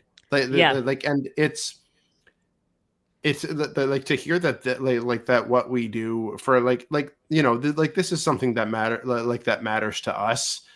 But like to kind of hear from people who are listening to it and to hear that it matters to them too, like really kind of brings it home and like really like reinforces that this is not just something that we're doing for fun. Like people actually are listening to this and actually do appreciate the work that we do, which was so touching and heartwarming. Like I can't even express. Yeah, even like think about, that's so beautiful. I think it's spot on, because it's like, again, you feel kind of siloed when you're on a pod. You're only looking at each other, and it's on the internet. You don't see it. Yeah, and like even think about I always say Tyler's mom, because Tyler's just so cute. Angela, Girl Gone Crafty, like that's her mother's Oh day my gift. God! Like how cool is it that your son buys you tickets to a beer fest for Mother's Day? Like that to me is so sick. And then just seeing even the people we don't get to see a while. Yeah, it's like that is like, so that again, you have like different ages and different people coming. I'm like, that's how you all spend your Saturday night. It's so cool to me. Like I just loved those experiences too. Ed and Miyoshi, things like that. It's like cool to meet people. Ed and Miyoshi, like folks who I've interacted with online for years, but but have never met in person, and like to finally get to meet I chatted with Ed. I think like it must have been a good like 20-30 minutes straight that that I was just chatting with him at one point. Like my God, like this is such a pleasure. Like to finally meet these folks in person, and not just online. Like to actually kind of really kind of like feel the interaction in real life. Like really kind of brings it home that this is not just nothing that we're doing here. Mm-hmm. It's definitely, yeah. That's a good way to put it. Like, it's not just nothing. And sometimes you don't know how people feel about what you do, right? Yeah. So for that many people to say so many kind things, you're like, oh, it's almost like a little overwhelming, because we're such, like you said, we're in front of the computer, we're siloed, we just do our thing. When we go to breweries, when you go to breweries, we just go to breweries and do our thing. We don't really go to many events, really. Like, we're just not like out here like that. Like a lot of those folks all seem to know each other from going to all these events, where we don't really do that so much. So to have all these people come to our event, and a bunch of them are the ones who were volunteering as well to assist in making the event also, and seemed very proud and excited to be involved in the event, and then doing such a good job. Like, I'll shout out Skylar as a volunteer. Multiple people, even today, Mike, our friend who came with my brother, was like, and Scott, both Mike and Scott were like, Scott, the old original co-host here on BAOS from 2015. They both said to me, like, yo, there's this dude at the bar who keeps giving people beers and saying, get it in ya. Like, did you make him say it? I'm like, we didn't do anything. And then Mike today messaged me with a screenshot. He must have found his, that Skylar found Mike on Instagram. And then Mike screenshot and sent it, because this is the guy. I'm like, yeah, I heard it was Skylar. Like, he was doing it. So cool. He's just into the pod. He's a champion. Like, it was like, fuck. Like, once again, you can't pay for that. You can't pay for someone to give a fuck like that, to do a job like that. And it's that made it. And it's overwhelming for us, because we didn't know that we just don't know what people think of anything. Like, cool, everything's always going good. And the brewers always tell us nice things. Always right. You guys, got this platform that they appreciate, because we're putting out content regularly and gives, people a place to talk about stuff, which is awesome. But I think the thing I don't hear from basically at all are the people, aside from like DMs or comments or whatever, which happen, but not at like crazy volumes. So It's like, different seeing like 300 plus people in one day. That makes a big Yeah. difference. Then you're like, There's oh, there's okay. something a bit extra about about someone who's willing to come out to an event like this that we're That's throwing. a huge difference. Yeah. Exactly. Like for someone who's willing to come out to an event like this that we're throwing and to tell us like, I listen to the podcast, I fucking love what you guys do, or like here's a special like here's a thing that you did that really cracked me up when I was listening to this on my commute or something like that. Like that's fucking heartwarming. Mhm. I didn't have that. That's pretty dope that people brought up moments. I know like Angela said that she listens to the pod on her Yes. commutes. Is her thing? She's like Like, I had 45 that. minutes or something. Yeah, I think she yeah. said for. But I didn't have Yeah. people tell me specific moments. I think that's cool if people did that. Mhm. Yeah. I like that. And like, okay, so I like I'm gonna get a bit touchy feely here, but there's like something that being involved with BAOS has done for me, and this is something that my wife has commented on it, that like that has changed in my personality in the like I don't know how long it's been, like 5, 6, 7 years that I've been involved with the podcast, is that like I've kind of come into realizing my own extroverted nature. Like I kind of, for the longest time, like seen myself as more of an introvert, but I've come to realize and it's really been since I've been involved with BAOS that like I've realized that I'm way more of an extrovert than I ever realized. Like I'm and I've gotten more comfortable in crowds of people and just like being able to interact like with folks who who are kind of like gathering for a common purpose, and being able to comfortably talk with people who like even people that I don't necessarily know that well. And just kind of like really enjoying the energy of of being in spaces like that. And I felt that really that has been building over the years. Like I really felt like in my element at the events on on Saturday. Like that's why I was saying like when I was kind of leaving the front and working the room, like I felt like I felt really in my zone and just kind of like loving just chatting with people who were showing up there, and asking them what they were drinking, what they were liking, and they're telling me things that they like about the podcast, or like showing a lot of appreciation for what we do, and was really just like giving me a buzz the whole time. And like I really feel like I'm still riding the high from the day. And I wasn't kidding when I was texting our group chat to say like I really don't feel like it could have gone better. Like I felt so jazzed on how well everything went, and just the energy of the room and how happy everyone was, and like talking to everyone like they just really like gave me a high. It was like it was a really incredible feeling. I love that. That's fucking awesome. That's fucking great. As an introvert myself, I aspire to that vibe, but I love it. I love that so much. I think that's so cool, and that just means you're like in your calling and what you're supposed to do. So I think that's fucking cool. I think that's amazing. And obviously, you all are fantastic. You have like this amazing rapport, and I think it's these conversations you have that make people so excited. So it's very cool. Whether it's just you two or you with others, I think that's what makes it special and very, very cool. And Craig says it all the time too, that like everyone needs a Nate in their life, essentially, is what you say. I think that might be verbatim. I think that might be verbatim. Was like, I need a Nate. Yeah. It's just you guys work so well together. It's just so cool. And that's what you would hope this like, this co-hosting relationships together where you laugh, you're both ridiculous, like all that vibe, it makes it. So it's super cool. It's super important. I agree. Yeah. I think I love hearing that, man. Like I'm glad that's kind of what I thought this would be tonight as well. It's a bit of almost like a public debrief, because we haven't really had one yet. With the team or anything. So it's dope. I think it's as well as great because you kind of people got to give you your flowers who've been watching the pod and appreciating your work and just wanted to express that. And it's something that we all don't really get to experience because I don't know, we don't celebrate the pod that much. Like as far as like, when there was a big anniversary like this and we all went fucking balls to the wall, we went really hard. From doing nothing ever to like the biggest possible thing. I think that's pretty funny. But yeah, I think it's great. I think it's well deserved, and I think it's cool. And so, do you know what's funny? I was talking with Rob from one of my friends, and he was saying that Bill, who's there, what does Bill do there? I know, obviously Ryan's kind of sales, Rob's brewing. Bill is a bit of everything. Is he doing something specific? I'm drawing a blank right now. Yeah, but...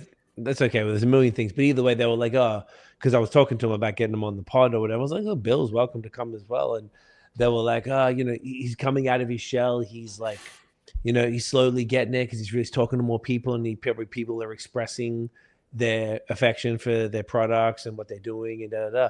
And I was like, honestly, when I met Nate, it was kind of quiet, and then as time went on, like obviously you're interested in blogging because that was kind of, you didn't have to talk or anything like that. And then during COVID, when there was fuck all else to do, we're like, all right, well, let's just jump on the pod or co-host with this one, and we're just all playing around. And then like the more serious you took it, I was like, you should see, like Nate's like is like running shit always. Like he's like a complete thought partner in everything that we're doing. I couldn't have done this without you, man. Like I couldn't have manage 40 fucking collabs. Like we split this shit like 50-50, just so people know. Like, Tiff handled a lot of the marketing side, basically, all the ads and sort of like driving the marketing side from the posting. But Nate and I equally split the collab side of things and organizing and the outreach. And yet Nate does all the outreach for the pod. So it's just, it's been cool to see from my perspective to see you blossom, for lack of a better word,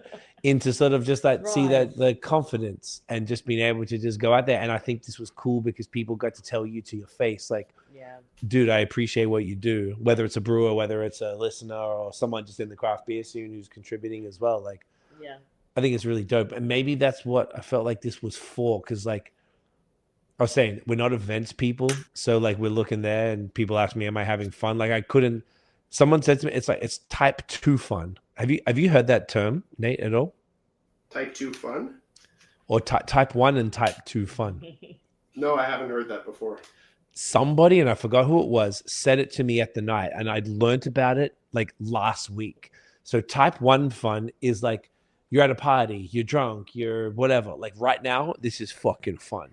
Type 2 fun is looking back at something that you did and being like, hey, we worked for 9 months and we did 40 collabs and we pulled off this event that we sold out and then everyone had a great fucking time. Like, what a fucking dub. Yeah. So that's type 2 fun. And someone said that to me. It was like, yo, that's what they told me this was. I was like, fuck, you're 100% right. In the moment, it might not be, but like afterwards, it really is. And I don't know. I feel like that's like, this whole thing has sort of taught us a lot about a lot of things. It was just cool. It makes you feel appreciated because like people, once again, people say nice things to you, but you sort of like, you don't realize maybe the impact that you're having on folks when not everyone just expresses that. Like I think of all the things that you like. You don't get to tell those people that you like the shit that they do. Like the podcast. Every content you watch all the time. Think about how many people don't know that you watch and enjoy anything that you consume at any point, or any clothing you buy, or anything, like any of these things. That's why I guess it kind of also makes me feel like I should tell people more. I'm not a commenter. I'm not that type of person. But I was like, maybe it does feel nice to hear it. Actually, it's actually affirming for sure. And it was very cool to hear that. It was very loving, all in one shot within 6 hours for sure. Like hearing it all the time. Even like Steve from Southern Ontario Beer Boys, like just him even breaking it down in the experience. Like what I got, so I talked to him and Ed and Miyoshi for a little bit too in the middle there, like because the night session. That's why I was like, I'm glad you guys came for the night session because I can talk more, and that's where I was kind of hanging out a little bit more. And just he was super kind and like super reaffirming of like, this is like they go to events a lot, and I think that also helps. Like they've seen others and they can see our hearts poured into being like, okay, this is like what BAOS is about, and you could feel that it's like that's our energy. These are the breweries we love. This is like our vibe. We got the hip hop cookies. We got the DJ, all that stuff. It's so like this is the vibe that we try to portray and put it in a physical manifestation, honestly. And I'm glad it was felt and resonated. It was like super affirming in that way. Yeah, and like big shouts to Steve, like because Steve has been like a top tier booster of the event, kind of like as soon as he heard about it, and he's been like just like gassing it up the entire time. Like, we gotta give some love to Steve there, because he's been. And I just found out how sick how cool. I didn't understand the full business model until where were we? Bebo at Third Moon.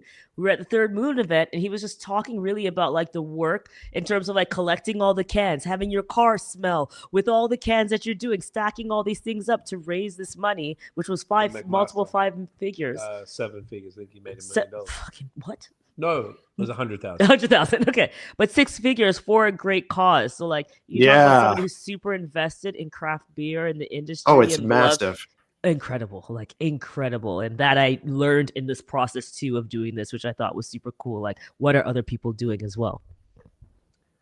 Yeah. Totally. I think it's definitely a beautiful thing to be able to do that. So it's been very, very cool. So look, how about we take a quick pause for a second, and then we'll come back, shout out the volunteers, bring this bad boy home. Love it. Yeah, sounds good. Boom. We'll be back. Oh, and we are back.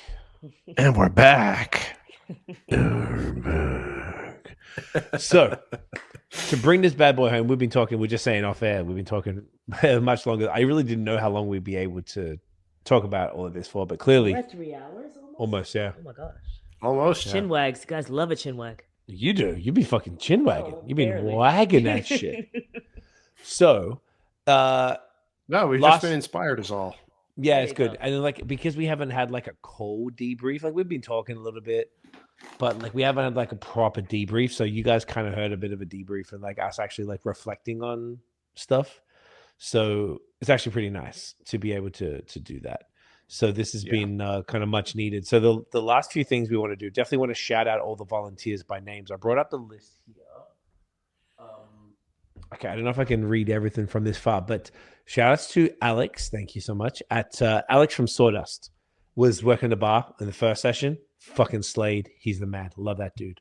Skylar, who I mentioned before, who was saying getting it to everyone. He worked both sessions at the bar. Really driving it like champion. Love it. He's an advocate for the brand, standing up for us on Reddit, which I appreciate. And I appreciate what he's done, man. You're a champion. Marcelo also worked the bar. Marcelo was one of the link up applicants as well, and went to the Niagara College program. Champion, killed it. Props. Also Alonzo, he did as well. He was a champion. He gave me a couple of beers he's from Peru, so he gave me his Peruvian beer, one of his beers from Niagara College, and he did. He killed it. Sarah and Anastasia from Beertown and Whitby. Sarah fucking ran the show in that first session. She was the boss. I knew she would be, and she even brought the keg scale for us to weigh the kegs to make sure that we weren't over pouring anything. Oh yeah. Which is super awesome. So she was just really right. She told me that people were coming up to her saying like, yo, you've been just running the show. I really appreciate you. And because she just went in immediately. She walked in immediately. It was like, oh yeah, I got this. That's what we're saying about the serious hospitality people. Like that's why we are not those people. So I have a lot of respect for it because I've worked hospitality and I sucked at it. I've worked a lot of hospitality for someone who's not good at it, way too much. So I really appreciate Sarah for that. Thank you very much. She's fucking amazing. And her friend Anastasia as well. They both killed that together. And Remy, shouts to Remy. He's at Def IPA on Instagram. Remy got his Ontario Smart Serve to be able to serve there specifically for this event. And he took the Friday night off work so he could drive and then come and do both sessions. So fucking what a legend. What a champ. What a champ. He's such a champ, and he killed it. He was the one I was talking about when I saw the face. Every time I went up to the bar, he's just like concentrating face. Like he wasn't even like they were not even like he was intense. Like you could not phase him. No, yeah, no. I mean that in a good way. It was the kind of thing of like if you're floating around him, like he was not going to notice. Like he was just dialed into what he was doing. Because we were just going up to the bar and getting our own pause in the end, and because we don't want to bother them because they're doing it, and he was just like kind of ignoring you, just stepping around you, like didn't even know you were there, like type of shit. It was very funny. Shout out to my brother Brad as well and Mike, who were kind of like gophers. They were like taking care of ice, like really checking. This was the Brad first. designed the sign for us, Yep. remember? Because we're like, none of us have the writing. We're not doing the sign. Yeah, He Brad did the sign out the front Yeah. because we all sucked at that. And they were just really like grabbing stuff. Like Mike was always making sure Mike got me a Jamaican patty, and he went and got me some beer. He just kept saying, "Do you need a beer now?" I'm like, "Just give me a sec, man. I was gonna do this first. I'll do that." But he kept busting my balls to make sure I got a beer and some food, and I really appreciate him for that. That was super He dope. set up my glasses with me, and he lifted stuff when I needed things like that. He was Mike great. did? Mike, Yeah. Mike's Shouts to Mike. Such a fun. Mike used to be our DJ when we toured, so we'd been through a lot with Mike, and I worked with him at Apple back in the day too. So he's a fucking G. And also shout out to, we mentioned this, Tiff's cousin Dan and his girlfriend Mel. They did the token table and the food table. They owned that shit so hard. To like, it was absolutely absurd how much Like, they owned really that. committed. Yeah. And think about how fast, because so many people, like at the welcome station, we're letting so many people in so fast. So the way they cleared the line and got everyone their tokens, I was like, shit. Because I don't know, Pumped even them like through. pumped it like through and all the way, and they were just so locked in and like I know at some point it was like there was like a middleman between getting the food and getting to Dan, and Dan was like, "Fuck it, I'm talking to the kitchen," and he just like went to the Blood Brothers kitchen and just He just ended went up around doing it. everybody. Just went around everyone. Was like, I got a direct contact. I don't need anyone anymore. It was just funny. Yeah, it was so good. And then Skylar, Remy, Alonso, both in the second session as well. Obviously, Dan and Mel. We also had Julia, who killed it at the bar. Brendan, who was great at the bar. Noah, who was awesome at the bar. He hung out with us afterwards, and so did Skylar. Anne Marie. Natalie. Did I not say Natalie? Oh my God. How did I? Oh, yeah. Fuck. Natalie from Fairweather. Like, extraordinaire at Fairweather. Yep. Sorry, every time I talk, I gotta push this Sorry. over. Natalie, yeah, she was also a link up applicant, and she's a G. I love Nat. Every time I see her, she's always great vibes. So I thanked her profusely. I tried to say how, like, thank every volunteer in person as much as possible, just because shit was so crazy. I definitely did my best. I hope I got to see everybody, and also James, who came early. He came halfway through the first session and was like, "Hey, I'm volunteering for the second session. You know, can I like just get going, just help out?" It's like, fuck, what a G. I'm like, do you need help? Yeah, I remember. Yeah, very cool. And I was like, okay, well, let's get you a t-shirt, let's get you all set up, and let's get you going. So those are all the volunteers, and like just genuine heartfelt thank you. I don't know how many of them listen to the pod. I imagine some of them do, but like, guys, like, fuck, you guys made the shit. For real, you guys made this event like this. What it is. This whole thing would have fallen apart without like without the volunteers being as committed and dialed in as they were.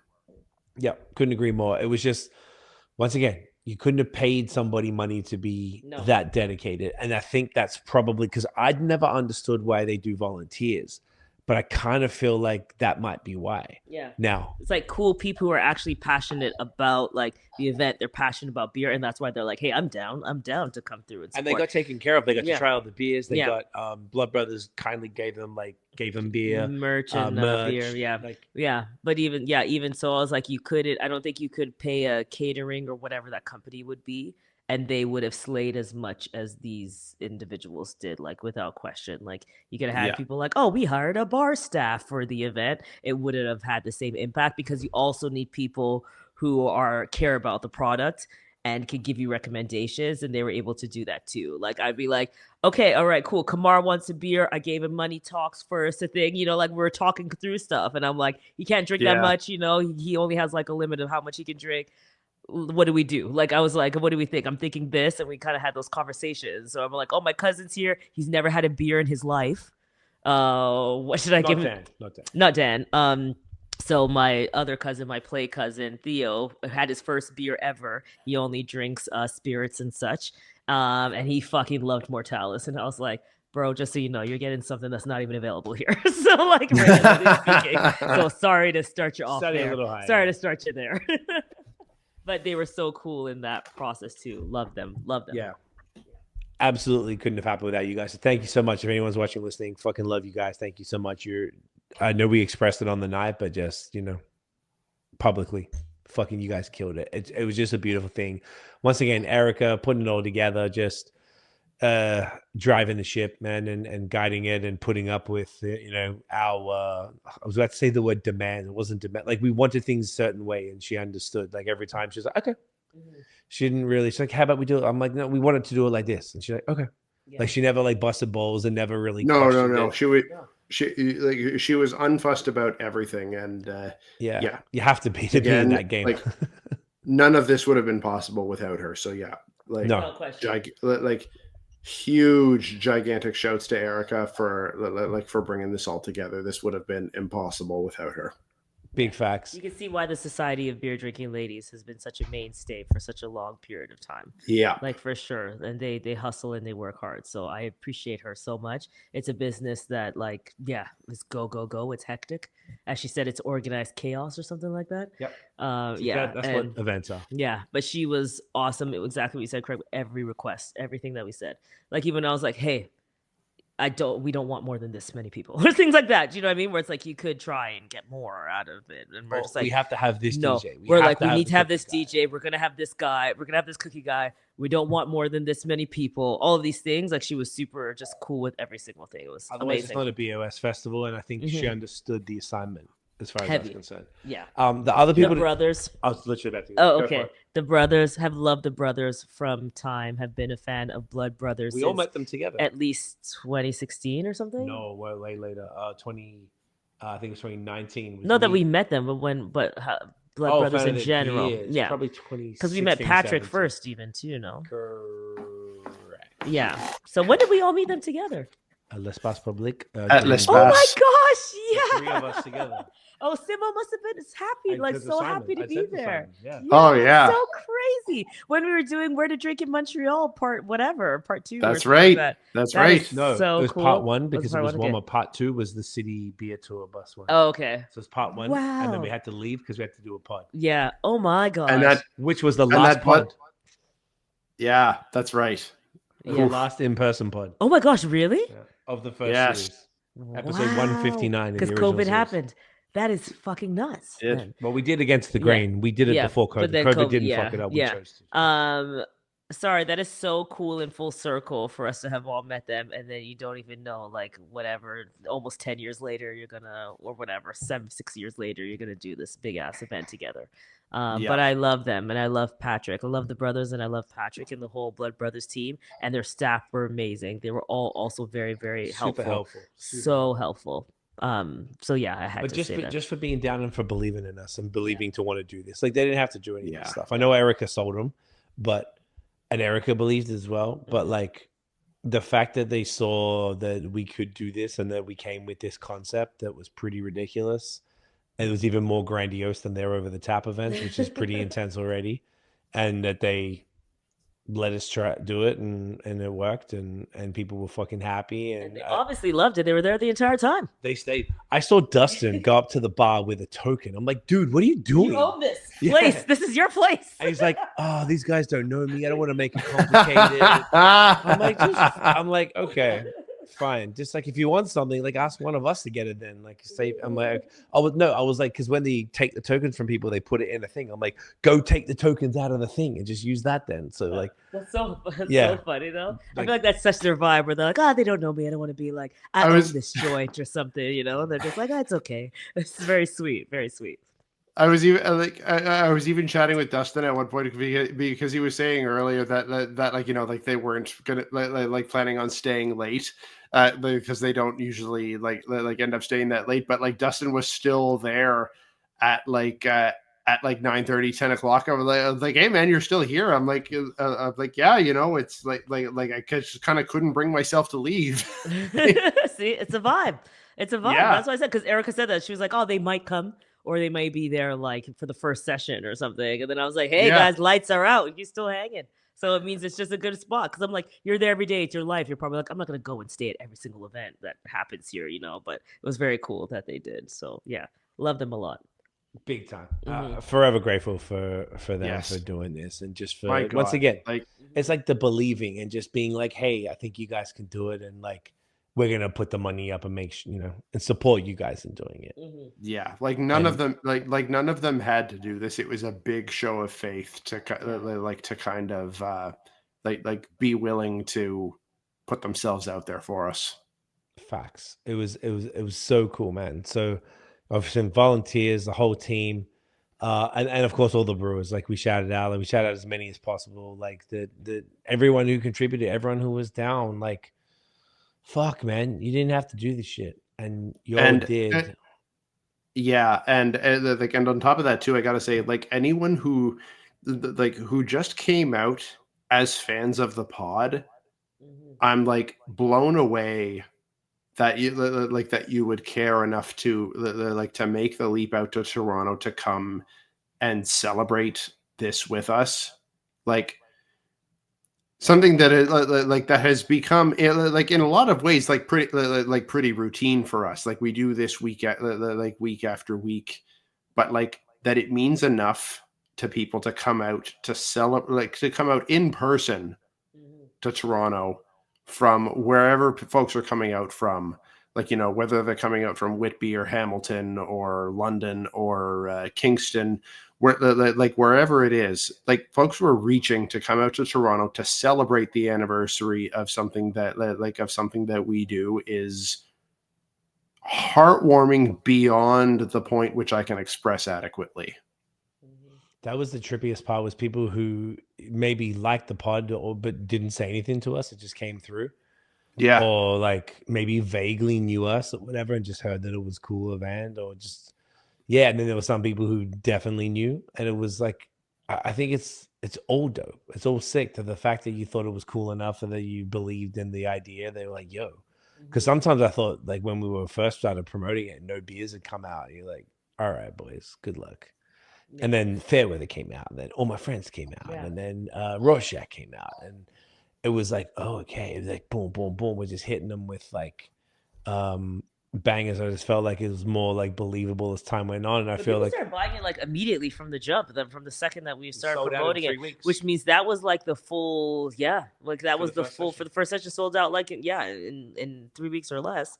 That's like people who, even without knowing the beers, they just had to trust that it was going to be good. Like, that's pretty Yeah. serious to be like, because the beers are being made in real time, everything's happening very new. As we talked about earlier, it's like the last week is when you really see like 17 more of them or something.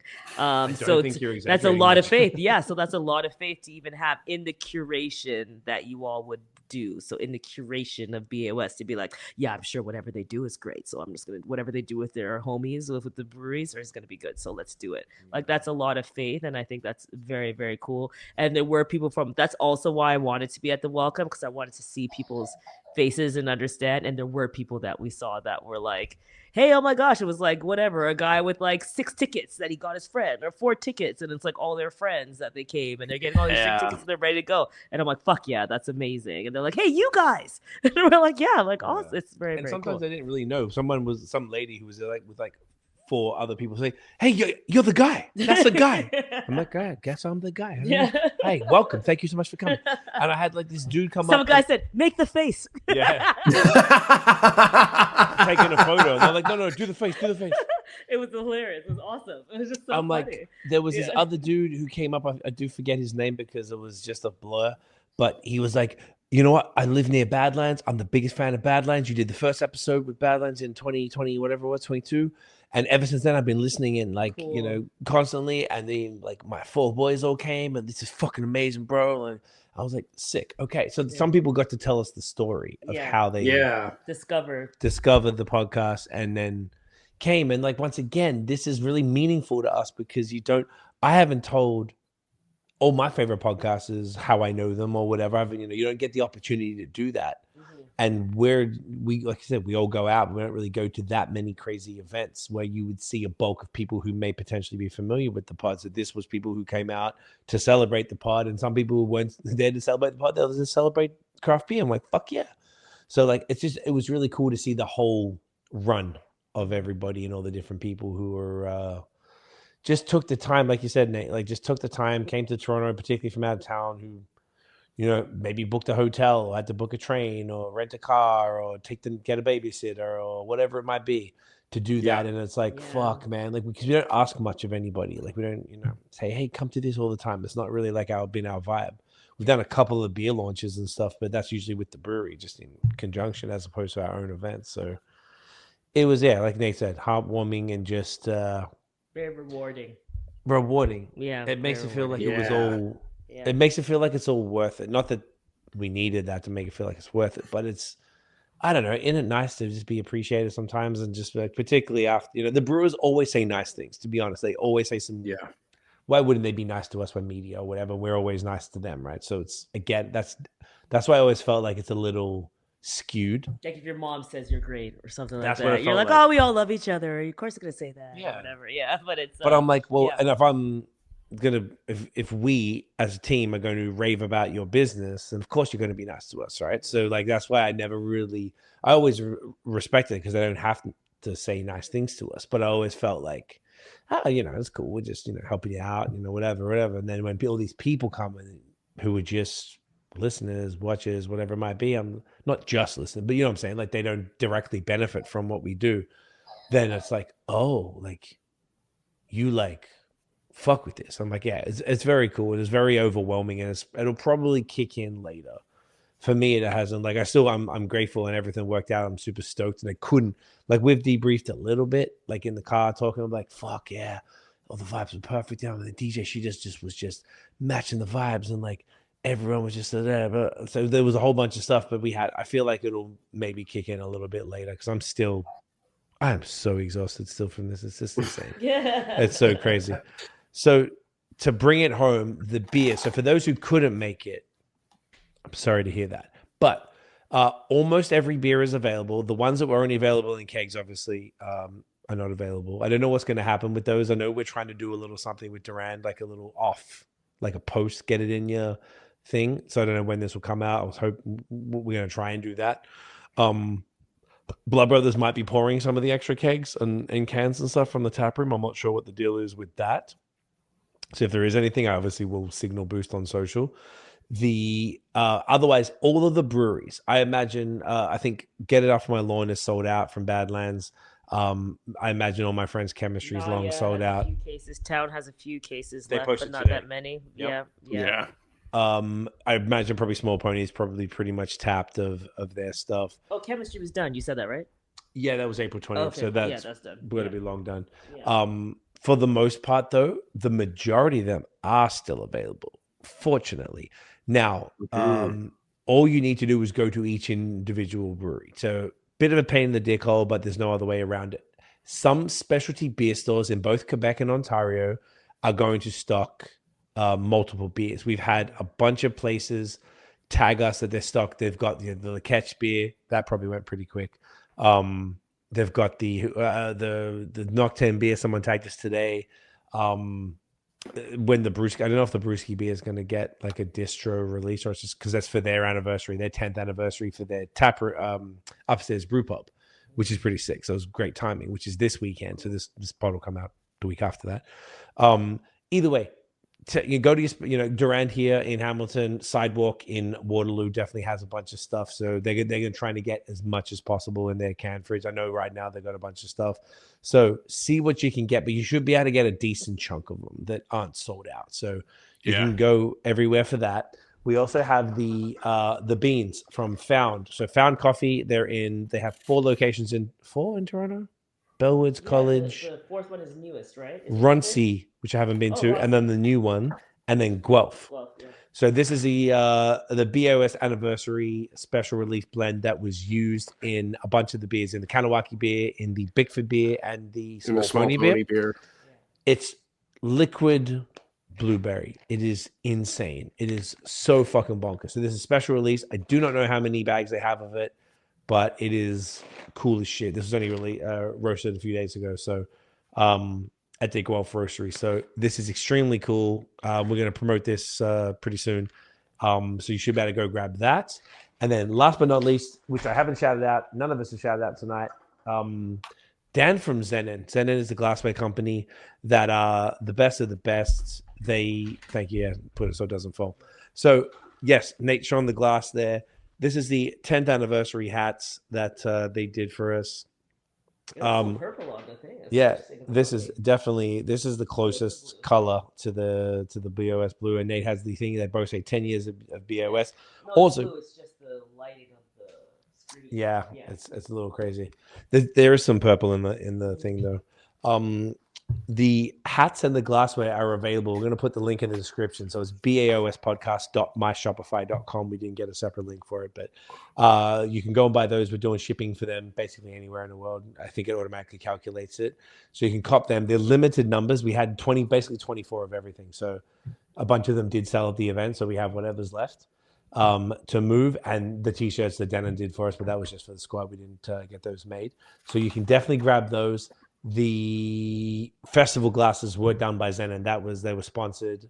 They killed it. They look so beautiful. They were perfect. They were like, he even made the logo so that the bottom of the logo was 4 ounces, the top of the logo was 8 ounces. So I'm like, So smart. Like, as festival glasses go, they're pretty dope. Like very often festival glasses are literally just like the size of sample glasses. Like these are 10 ounce, quite actually quite sizable. Like glasses that you actually feel like you could reuse for something afterwards. Yes, exactly. Exactly. So you could do little tastings in that. So huge shouts to Zen. So you can grab the stuff from the website.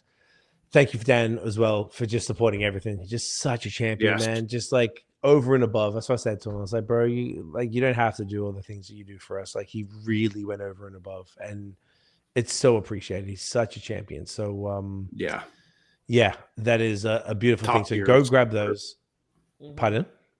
I said a top tier supporter. Yeah, A1, absolutely. And we're the same with him. We make sure I tell everybody who listen about basically work for Zen. Go to a brewery and Craig's like, your glasses. Have you heard about Zen or something? I'm like, what are you, like the sales guy for the fucking company? It's just really funny.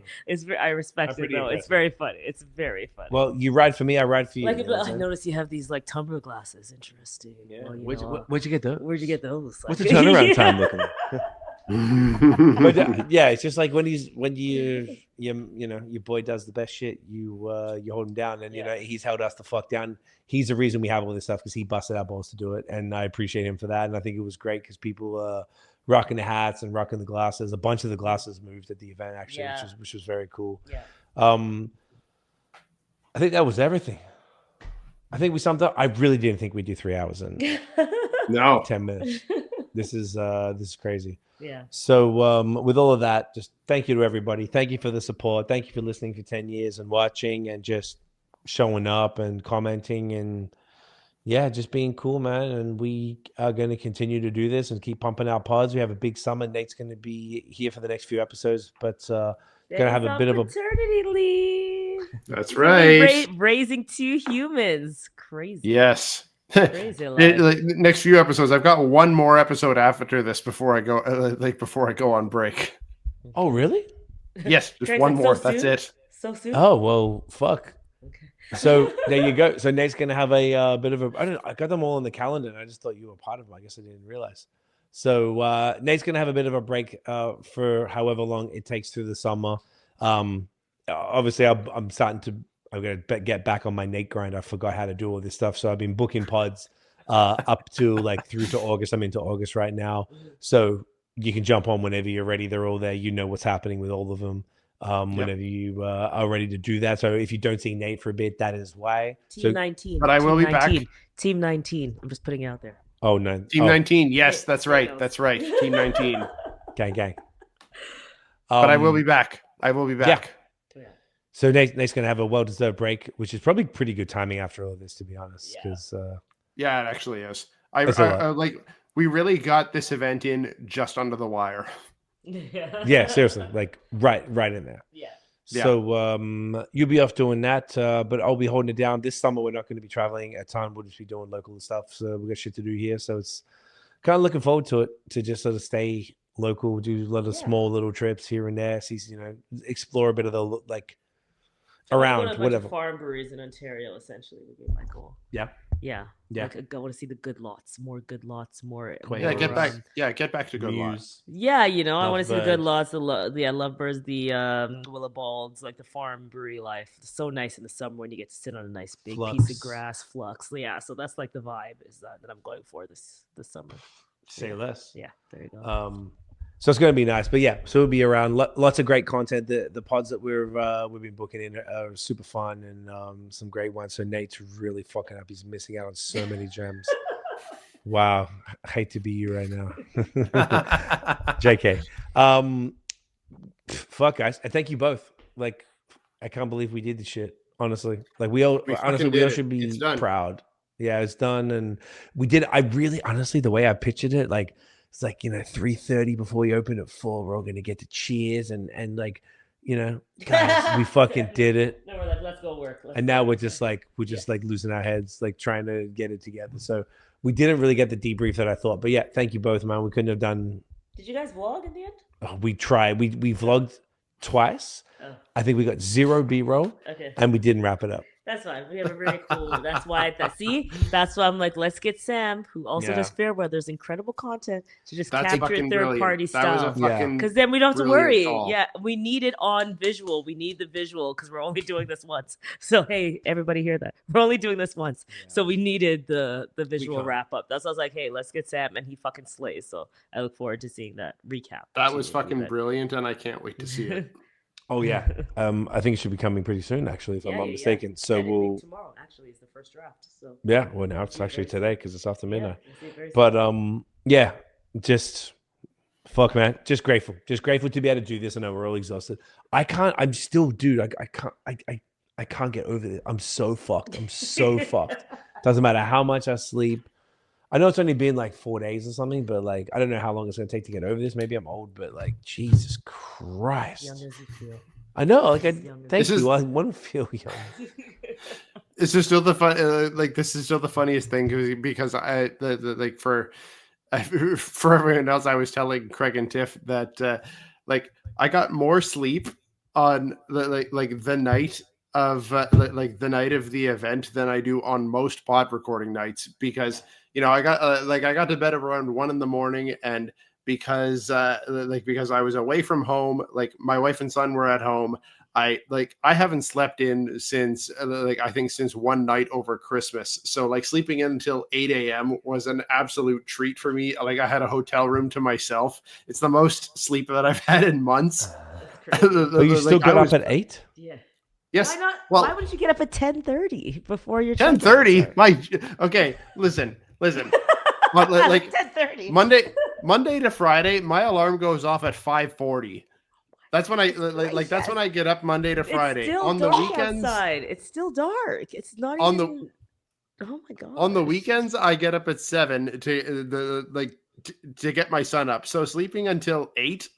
And just like waking up without an alarm to wake up at 8 was an absolute treat and way more sleep than I normally get on pod nights. So that is wild. Yeah. I was so refreshed. Like on Sunday morning, it was wild.